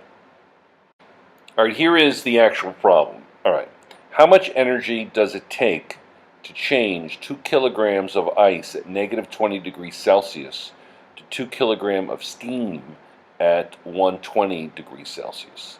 So Q1, Q2, Q3, Q4, Q5, the M will all be 2 kilograms. The change in temperature of Q1 will be 20 degrees Celsius, Q3 will be 100 degrees Celsius, and Q5 will be 20 degrees Celsius. The heat of fusion is going to be 80 kilocalories per kilogram, and the heat of vaporization will be 540 kilocalories per kilogram. Now, the actual numbers. So Q1 is going to be 20.8 kilocalories. 2 will be 160 kilocalories. You see the values. The way I get 160 is there. 2 times 80, 2 times 20 times 0.52. The specific capacity of ice is 0.52 kilocalories per kilogram degree Celsius. Anyway, you do that for each heat. You add it up and you get 1,480 kilocalories, and that's going to be the sum. So it will take 1,480 kilocalories of heat to change 2 kilograms of ice at negative 20 degrees Celsius to 2 kilograms of steam at 120 degrees Celsius. Bring water to a boil in a regular pressure cooker. Then remove the weighted cap so that steam expands violently from the nozzle. For drama, put your gloved hand in the path of the steam about 20 centimeters above the nozzle. Ask if you would dare do the same with your bare hand. Then remove the glove and hold your hand in the steam. Caution, do not put your hand any closer to the nozzle. Amazing, actually the steam is quite cool. Acknowledge that your hand is not in the steam. which is invisible and is in the first 1 centimeters to 3 centimeters above the nozzle. Your hand is in condensed vapor, considerably cooled by expansion and mixing with air. When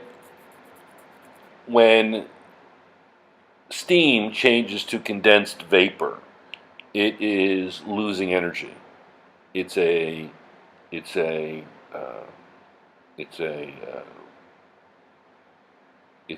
cooling process for relative to steam, but relative to the environment, it's actually a heating process. The heat is being given off, and but the steam is changing rapidly because why? Because of Gay-Lussac's law, which says that as I decrease the pressure, I'm going to decrease the temperature. So the region above the steam vents, you're losing pressure to such a great extent that the temperature is reducing. So I'm reducing the pressure, I'm going to reduce the temperature. So it's actually very, very simple relative to Gay-Lussac's law. So high pressure inside the pressure cooker, low pressure outside the pressure cooker. High temperature inside the pressure cooker, low temperature outside the pressure cooker. The relationship between pressure and temperature is direct. You can see 1/5, 2/10, 4/20, 16/80. So that's why the steam, it's really not steam, that's why it's so, the material, the water vapor coming out cools off so rapidly, not very far above the nozzle of the release valve. If you heat a solid sufficiently, it will melt and become a liquid. If you heat the liquid, it will vaporize and become a gas. Energy must be put into a substance to change its phase from solid to liquid to gas. Conversely, energy must be extracted from a substance to change its phase from gas to liquid to solid. The figure shows the flow of energy, potential energy, from one phase to another. Why does hot water freeze faster than cold water on a wintry day? Well, what we're going to do is we're going to actually do a problem where we have 4 grams of water. 4 grams of water at 100 degrees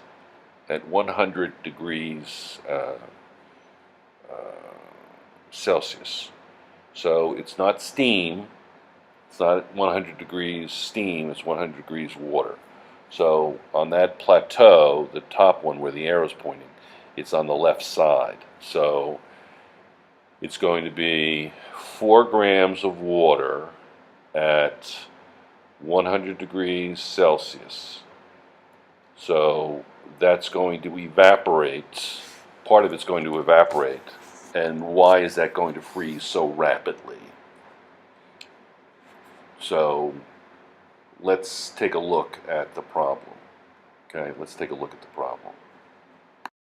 Okay, here's a visual of what you're doing in the winter. However, be advised that it's only going to be 4 grams of water. Suppose 4 grams of boiling water are spread over a large surface, so 1 gram rapidly evaporates. If evaporation takes 540 calories from the remaining 3 grams of water and no other heat transfer takes place, what will be the temperature of the 3 remaining grams? Okay, 3 parts. A, first gram takes 540 calories, 180 calories per each of the other 3 grams. Okay, because it's evaporating. So it's at 0, it's at 100 degrees liquid, and it's evaporating, so it's going to 100 degree steam. So it's got to absorb 540 calories. So it's taking 180 calories per each of the other 3 grams that are left over. Where will that put the temperature? At what temperature now will those 3 grams be? So if you take 180 calories out of each, where on the graph will the material be? So let's look at one of the grams that is left over. The second, third, and fourth gram will lose 100 calories, and that will bring, so 100 calories each, and that will bring them down to 0 degrees liquid. And then they'll lose an additional 80 calories because they're losing 180 altogether each, and that will be the heat of fusion. So the 3 grams that are left over will lose 540 calories together, the 3 of them. That's 180 calories each. It takes 100 calories to go from 100 liquid to 0 liquid, and then 80 calories to go from 0 liquid to 0 ice, and that's why it freezes. And just do the math. Look at the charts and do the math. It's very, very, very, very, very straightforward, extremely straightforward. Next, what is the minimum amount of 100 degrees Celsius steam required to melt 1 gram of 0 degrees Celsius ice? Well, what is the minimum amount of 100 degrees Celsius steam to melt 1 gram of 0 degrees Celsius ice? So you're going to need 80 calories. So you're going to go to so it's going to be 540 calories plus 100 calories, and then you're going to say 80 calories over 640 equals x over 1, and x is going to be 0.125. X is going to be 0.125 grams. All right, let's look at that a little bit more. Well, it's a question of equilibrium. The 100 degrees Celsius steam, where is it on the graph? Well, it's right to the right of the vaporizing plateau. Okay, right where before it goes up it says steam there. And if the steam melts the ice, right, both the melted ice and the steam is going to be at 0 degree water. So it's going to be on the right side of the melting plateau. So the steam is going to lose 640 calories, and the ice is going to absorb 80 calories. So if the ice, it's going to be 1 gram is to 80 calories, as how many grams is to 540 calories. So really, it's a proportional relationship as it is indicated there. I hope that makes a little bit more sense. When slow-moving molecules collide, some stick together, they condense. To understand this, think of a fly grazing contact with flypaper. At low speed, it would surely get stuck, whereas at high speed, it is more able to rebound into the air. Similarly, when water vapor molecules collide, they are more likely to stick together and become part of a liquid if they are moving slowly, as shown in the figure. At higher speeds, they can bounce apart and remain in the gaseous phase. The faster the water molecules move, the less able they are to condense to form droplets. So make sure you distinguish between the evaporation and condensation. Although condensation in the air occurs more readily at low temperatures, it can occur at high temperatures also. Recall that temperature is a measure of average kinetic energy. There are always some molecules moving faster than average, and some in moving slowly or slower. Even at high temperature, there will be enough slow molecules to cause condensation, provided there is enough water vapor present. Whatever the temperature, it is the slower molecules that are more likely to stick. Fog and clouds, warm air rises. As it rises, it expands. As it expands, it cools. As it cools, water vapor molecules begin sticking together after colliding, rather than bouncing off one another. If there are larger and slower moving particles or ions present, water vapor condenses upon these particles, and we have a cloud. Fog is basically a cloud that forms near the ground. Flying through a cloud is much like driving through fog. Fog occurs in areas where moist air near the ground cools. For example, moist air that has blown in from over an ocean or lake may pass over cooler land. Some of the water vapor condenses out of the air as it cools, and we have fog. A key feature of fog and cloud formation is a slowing down of water vapor molecules in the air. If you ever find yourself driving in fog, make sure that you don't put on your high beams. Leave your lights on low, and it'll be safer. See, this little piglet is going in mud because the evaporation of the water off the skin is taking heat with it, and it's a cooling process. The evaporation is a cooling process. When cloth is wet, it's going to evaporate the water from it, and it will take the energy from the water, and you'll cool the water inside the canteen. So the cooling water will cool it.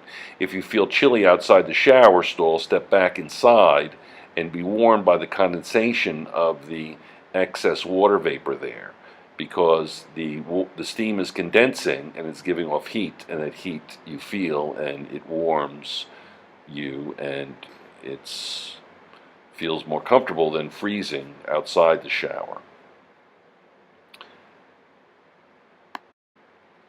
When energy is continually withdrawn from a liquid, molecular motion slows until the forces of attraction between the molecules cause them to get closer to one another. The molecules then vibrate about fixed positions and form a solid. Water provides a good example of this process with the myriad of hydrogen bonding. When energy is extracted from water at a temperature of 100 degrees Celsius and at atmospheric pressure, ice is formed. The liquid water gives way to the solid ice phase. The change in phase from liquid to solid is called freezing. The figure on the next slide shows the open six-sided structure of an ice crystal. That's not on the next slide, it's right there. However, there's going to be an ice crystal on the next slide, and the six-sided structure of a snowflake is a result of the six-sided ice crystals that make it up. So it is all about the hexagon. Follow the hexagon, and you will find yourself a snowflake. And remember, each snowflake is unique.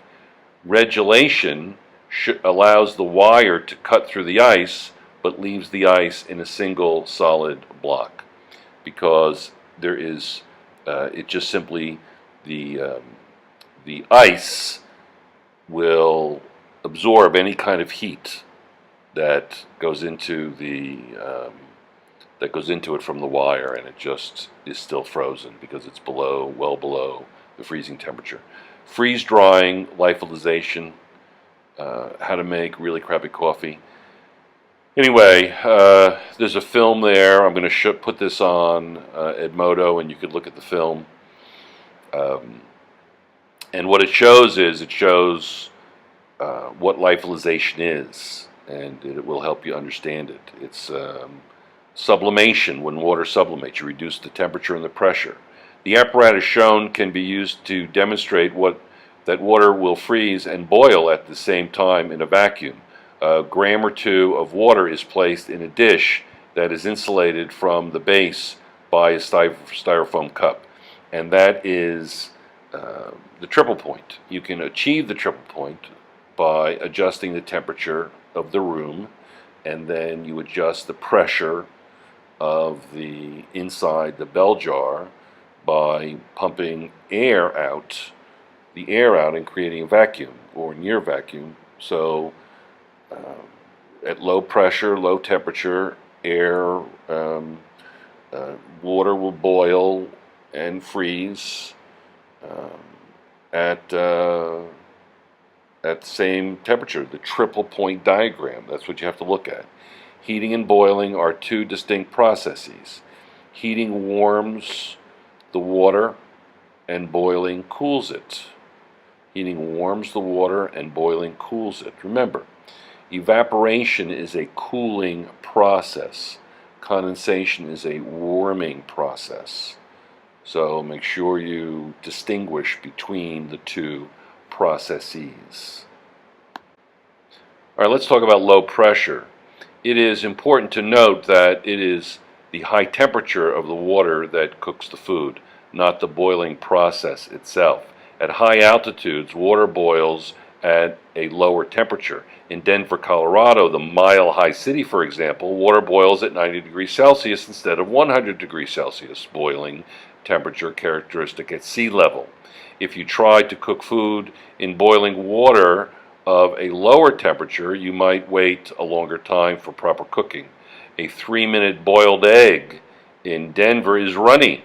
If the temperature of the boiling water were very low, food would not cook at all. Boiling, like evaporation, is a process that cools the liquid left behind. Heating water, very important, heating water is one thing, boiling is another. When 100 degrees Celsius water at atmospheric pressure is boiling, heat is taken away as fast as it is added. Figure 23.7 shows the water is being cooled by boiling as fast as it is being heated by energy from the heat source. If cooling did not take place, continued application of heat to a pot of boiling water would result in a continued increase in temperature, which would be very weird. Heating and boiling are two distinct processes. Heating warms the water and boiling cools it. Now let's look at an example of what firefighters do. Here are firefighters fighting a rather large fire, and look at the spray. The water is turning into a mist. And how does the mist help to fight the fire? Firefighters regularly enter burning buildings to save lives and property. In order to perform their job effectively and safely, firefighters must be knowledgeable about the physics of heat. The most common fire control is dousing a flame with water. In some cases, a fine mist is more effective in quenching a fire. Why? Because the fine mist readily turns to steam, and in so doing, quickly absorbs energy and cools the burning material. Properly dealing with flames saves lives, including their own. To firefighters, the physics of heat is much more than a classroom assignment. It is a matter of staying alive. Job opportunities exist for firefighters with city or county fire departments and the National Forest Service. So remember, it's the mist that counts. You can see the mist here. The mist more readily turns to steam, and it is the steam that sucks that giant heat of vaporization out of the flame. Here's another example of firefighters turning the water into a fine spray so that it will evaporate more quickly. Heating and boiling are two distinct processes. Heating warms the water and boiling cools it. Vapor pressure equals atmospheric pressure. That's the nature of boiling. The vapor pressure is inside the bubble and the atmospheric pressure is on the outside of the bubble, and when they're equal, the bubble can form. And remember, the boiling is a cooling process. Evaporation is a cooling process. I sound a little bit like a broken record, but evaporation cools, condensation warms. Evaporation cools, condensation warms. Please distinguish between the two. Now, remember that the expansion of a liquid into a gas is going to be a cooling process. Evaporation is a cooling process. Remember that while we do refrigeration.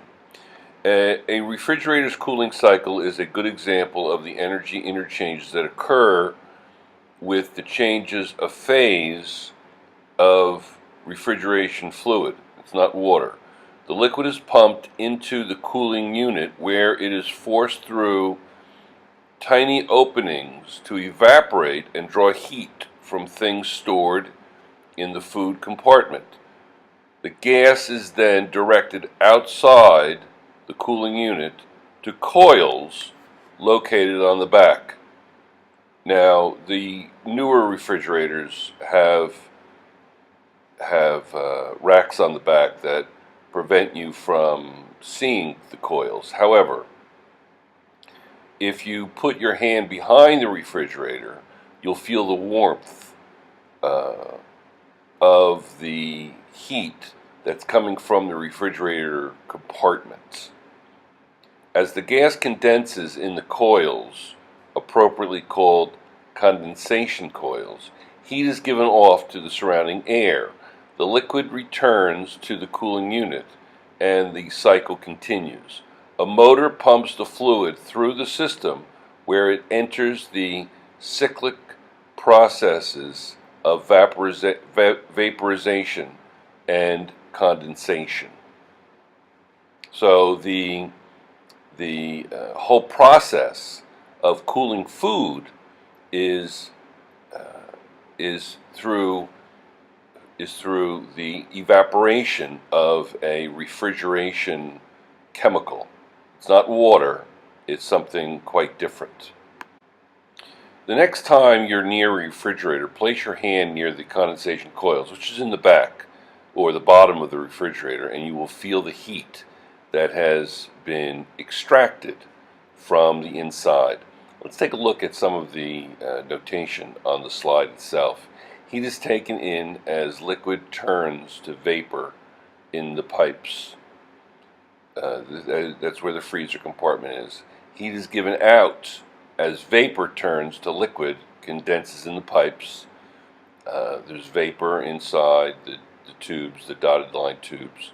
You have a compressor pump, and there's also a film from YouTube on refrigeration units.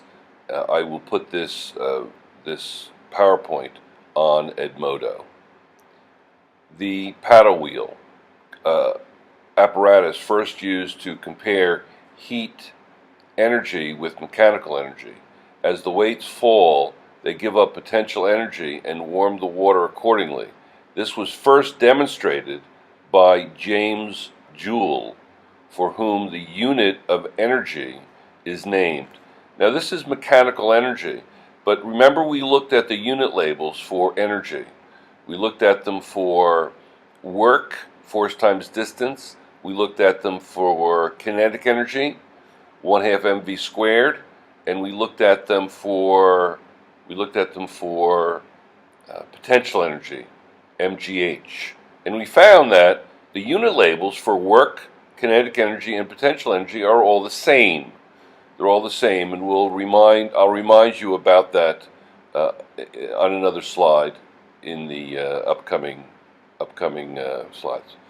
Explain how the second law of thermodynamics tells us that it is impossible to produce usable energy with zero environmental impact. It's absurd. The whole concept of efficiency is just doesn't exist. Every heat engine will, 1, increase its internal energy by absorbing heat from a reservoir of higher temperature. That's where the pistons are, the spark plugs are exploding. Convert some of this energy into mechanical work, expel the remaining energy as heat to some low temperature reservoir, the exhaust system. Gasoline engine example. 1. The burning fuel in the combustion chamber is the high temperature reservoir. Mechanical work is done on the piston. The expelled energy goes out the exhaust. When a gas is compressed or expanded so that no heat enters or leaves the system, the process is said to be adiabatic, Greek for impassable. Adiabatic changes of volume can be achieved by performing the process rapidly. That's important.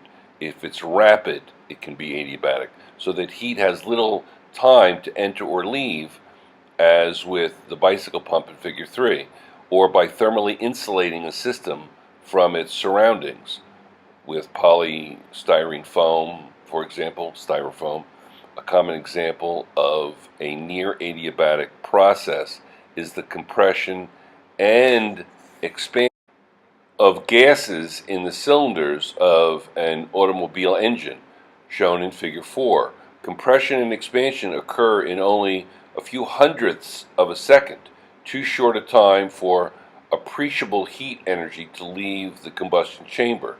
For very high compressions, like those in a diesel engine, the temperatures achieved are high enough to ignite a fuel mixture without the use of spark plugs. Diesel engines have no spark plug. Diesel engines have no spark plug, and the reason for that is because of the extremely high compressions that exist. Even though this is adiabatic, the combustion engine is still losing a tremendous amount of energy. That's why you feel heat. Heat is redirected from the engine into the car using a thermostat, and that's how cars are heated. One cycle of a four-stroke internal combustion engine is shown. You have intake, then you have compression, ignition, power stroke, exhaust. One cycle of a four-stroke internal combustion engine.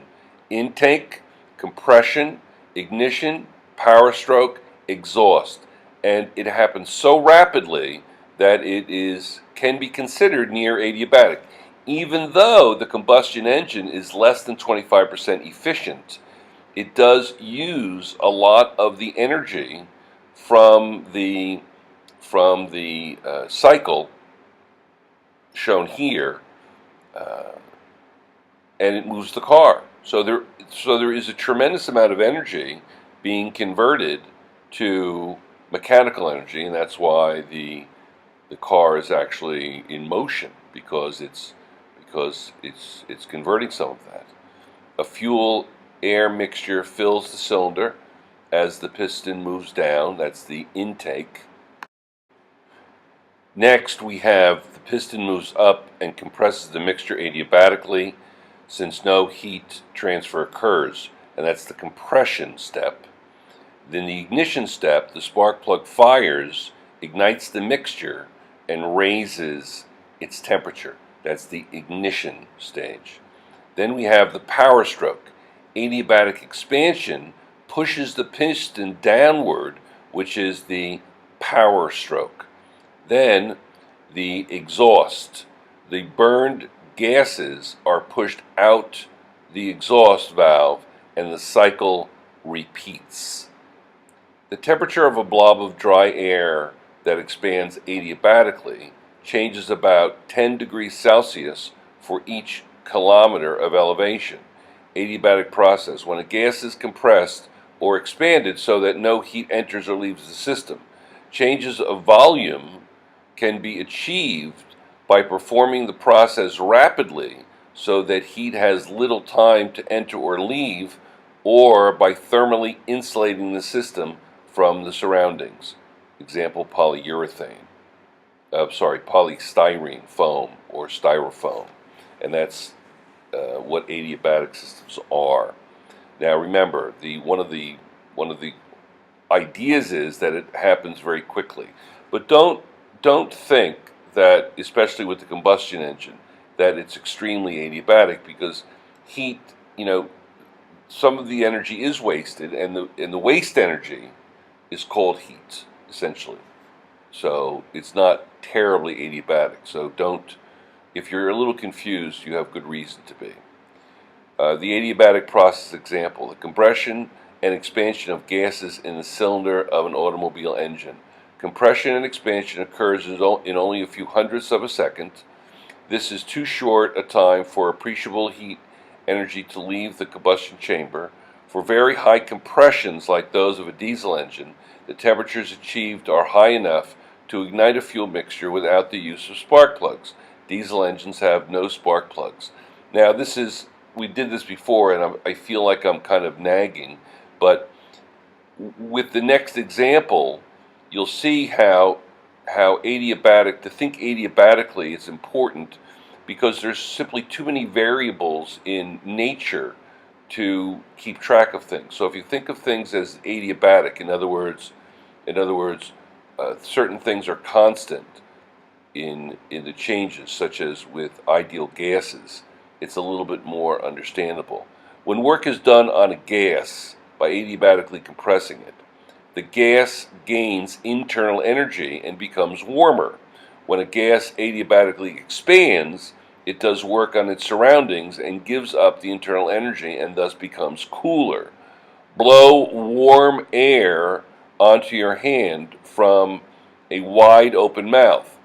Now reduce the opening between your lips so that the air expands as you blow, adiabatically expanding. The air is cooled. So you can demonstrate that on your own hand, the whole concept of adiabatic expansion.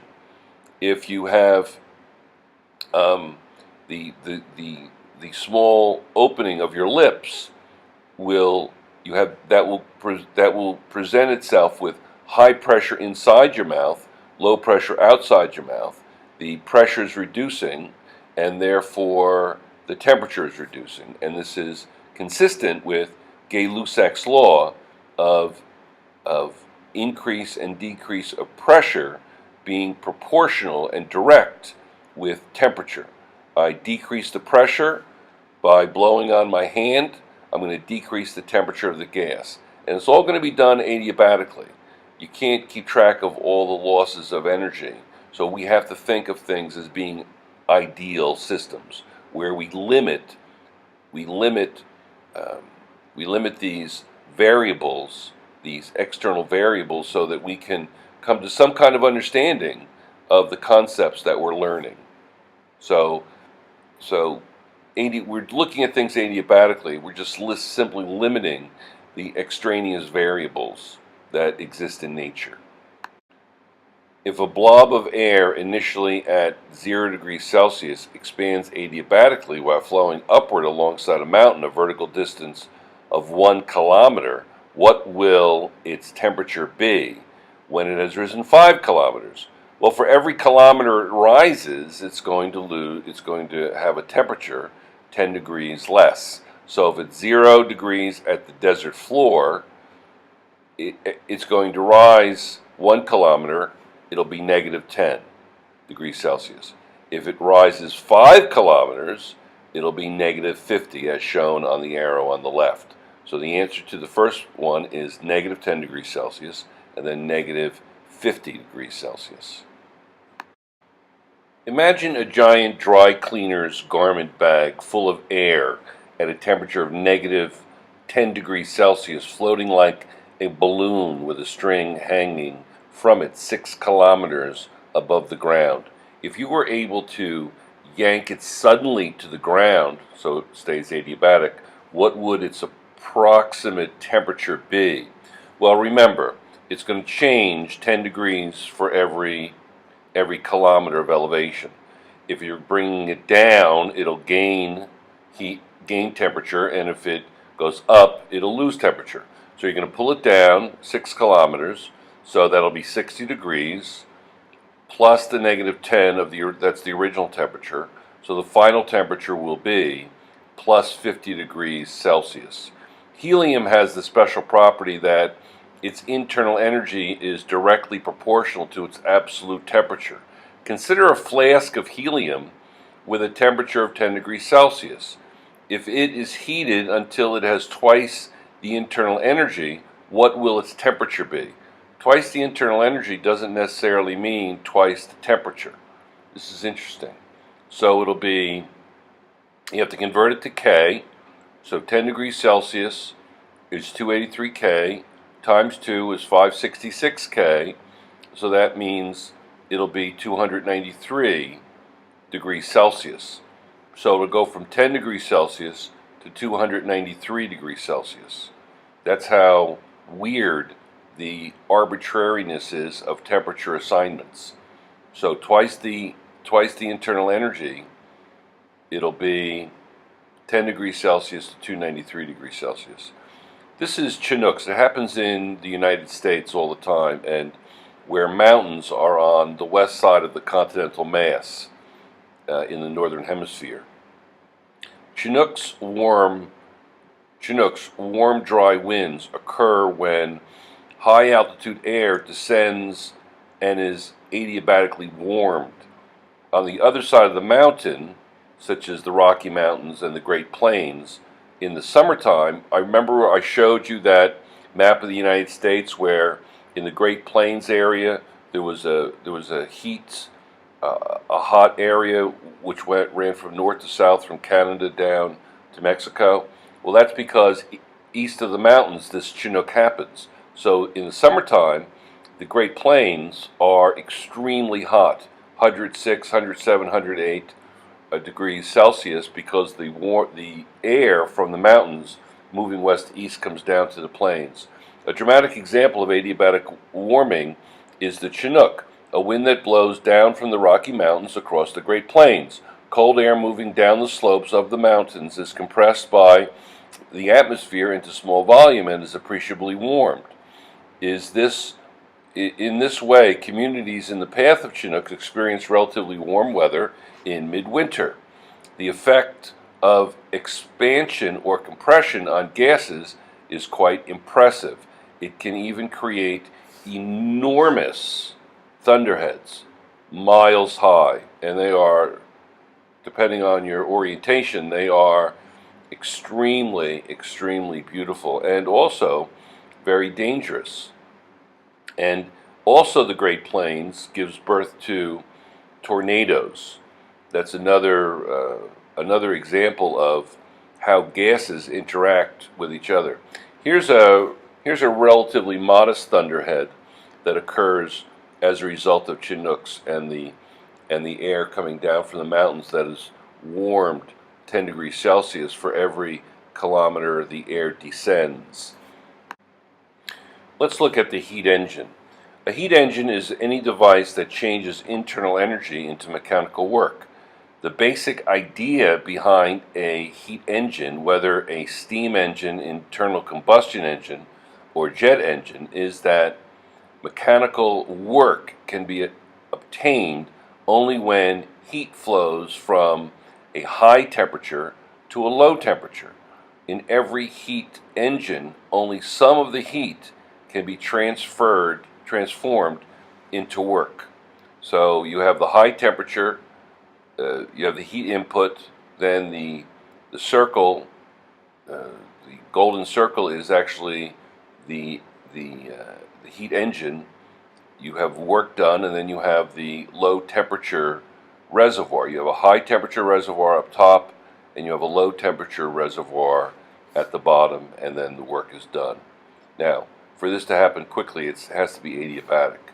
In considering heat engines, we talk about reservoirs. We picture a high temperature reservoir as vast, something from which we can extract heat without cooling it down, Likewise, we picture a low temperature reservoir as something that can absorb heat without itself warming up. Heat flows out of a heat temperature reservoir into the heat engine and then into a low temperature reservoir as shown in figure 24.9.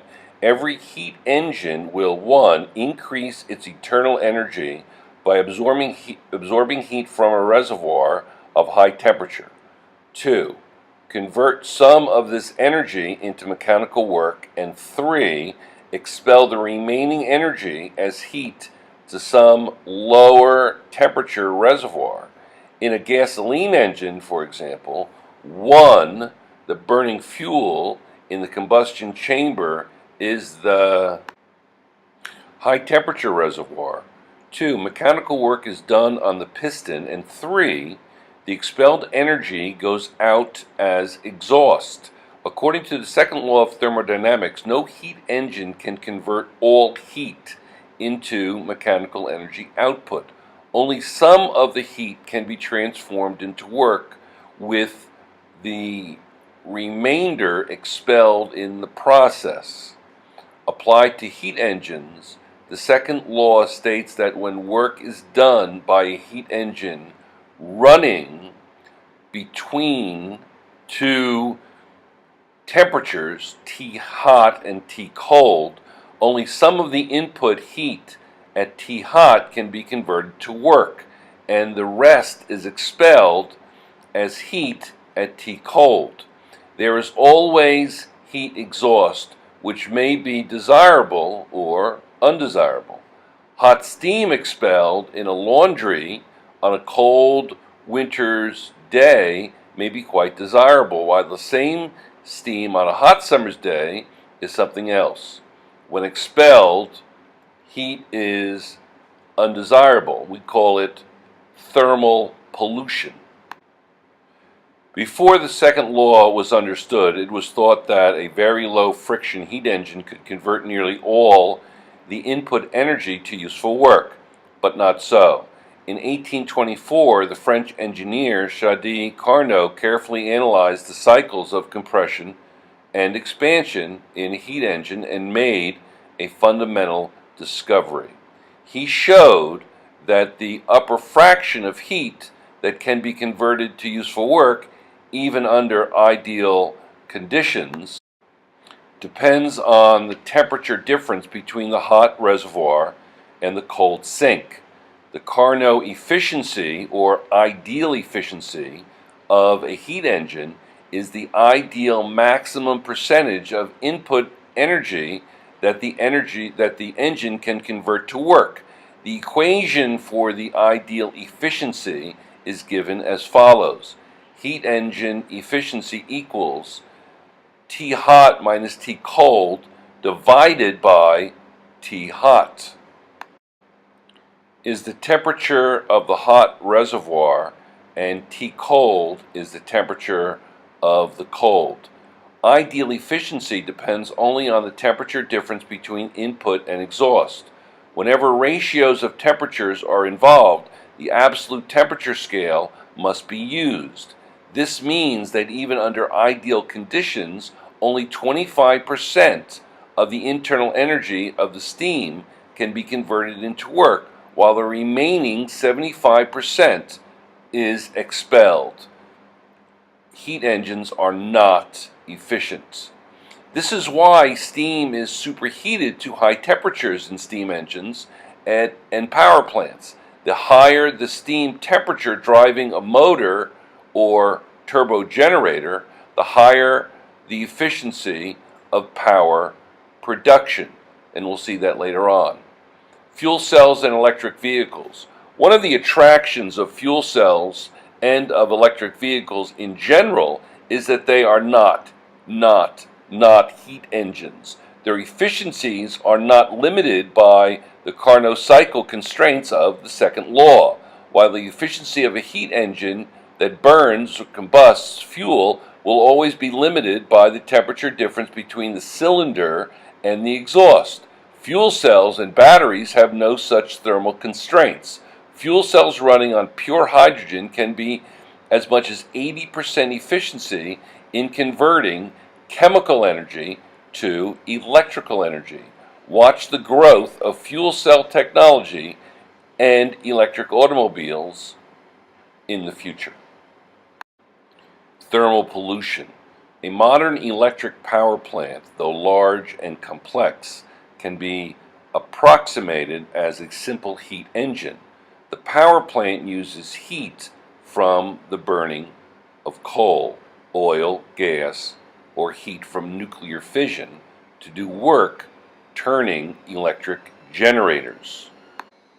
In the process, it also produces waste heat as an inevitable consequence of the second law of thermodynamics. This waste heat is sometimes called thermal pollution because, like chemical wastes, it pollutes the environment. Waste heat discharged into waterways can raise temperatures of aquatic environments enough to kill organisms and disrupt ecosystems. Waste heat discharged into the air can contribute to weather changes. Thermal pollution is unlike chemical pollution, since chemical pollution can be reduced by various methods. The only way to manage thermal pollution is to spread waste heat over areas large enough to absorb it without significantly increasing temperatures. Conservation and efficient technology are absolutely critical to the health of our planet. A steam turbine turns because high temperature steam from the boiler exerts more pressure on the front side of the turbine blade than the low temperature steam exerts on the back side of the blades. Without a pressure difference, the turbine would not turn. You can see how it's going from a very high temperature to a very low temperature.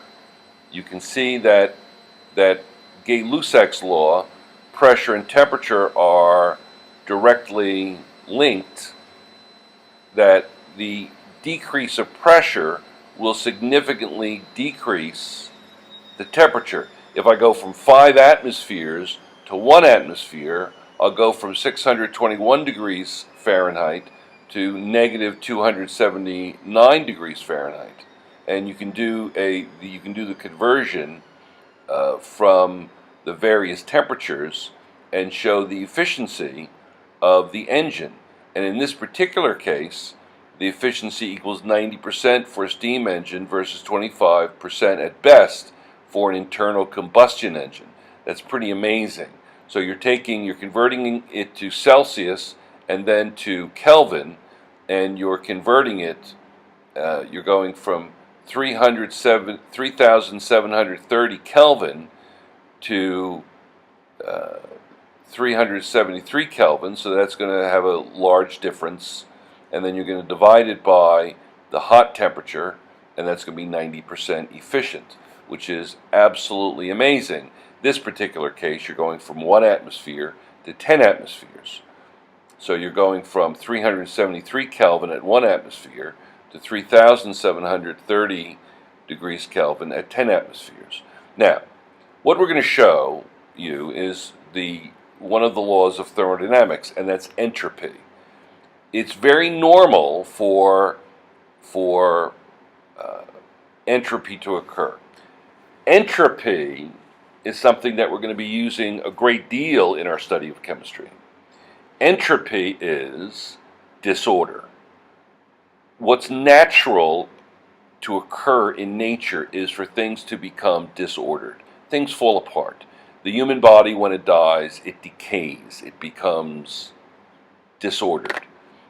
For any reaction to occur, it's helpful for disorder to occur. For instance, if I have 2 solids reacting or 2 liquids reacting and I produce gases, that's going to increase disorder. A gas is considered more disordered than a liquid or a solid. So if the particles represent gas molecules at normal temperatures inside a closed container, which of the illustrated configurations came first?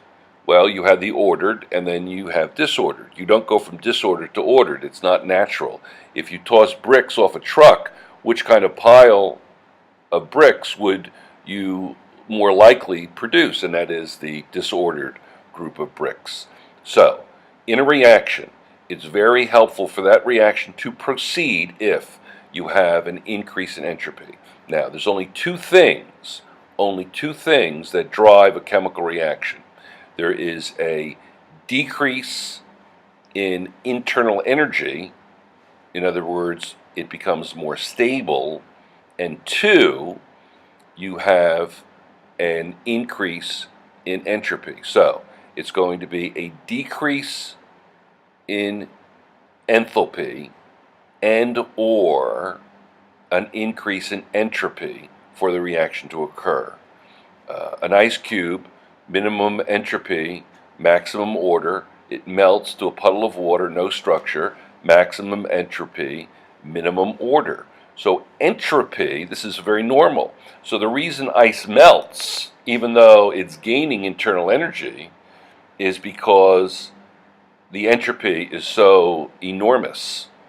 So if you have an increase in internal energy, which is contrary to a natural driving force of reactions, physical or chemical, you're going to have the reason it occurs would be the only other driving force, and that is an increase in entropy.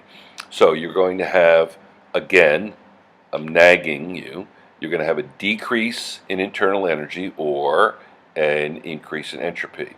Like before Big Bang, all the little particles are tightly crowded and they do not really like it. Given the chance, the particles spread out as much as possible. This increases the entropy. Entropy is pleased. So, again, decreased enthalpy, internal energy, or increased entropy. Enthalpy or entropy. So the first law, let's wrap up. The law of conservation of energy. The law of conservation of energy applied to thermal systems. The first law states that whenever heat is added to a system, it transforms to an equal amount of some other form of energy. That's the conservation of energy, first law of thermodynamics. The second law, the direction of heat flow in natural processes. The second law states that heat will never, never, never of itself flow from a cold object to a hot object. So it talks about the flow from high concentration to low concentration.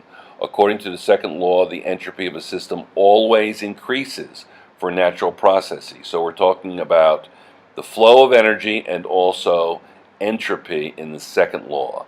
The third law, as the thermal motion of atoms in a substance approaches zero, the kinetic energy of the atoms approaches zero, and the temperature of the substance approaches a lower limit. This, as listed, may not be in the text. The third law may not be in the text as listed here.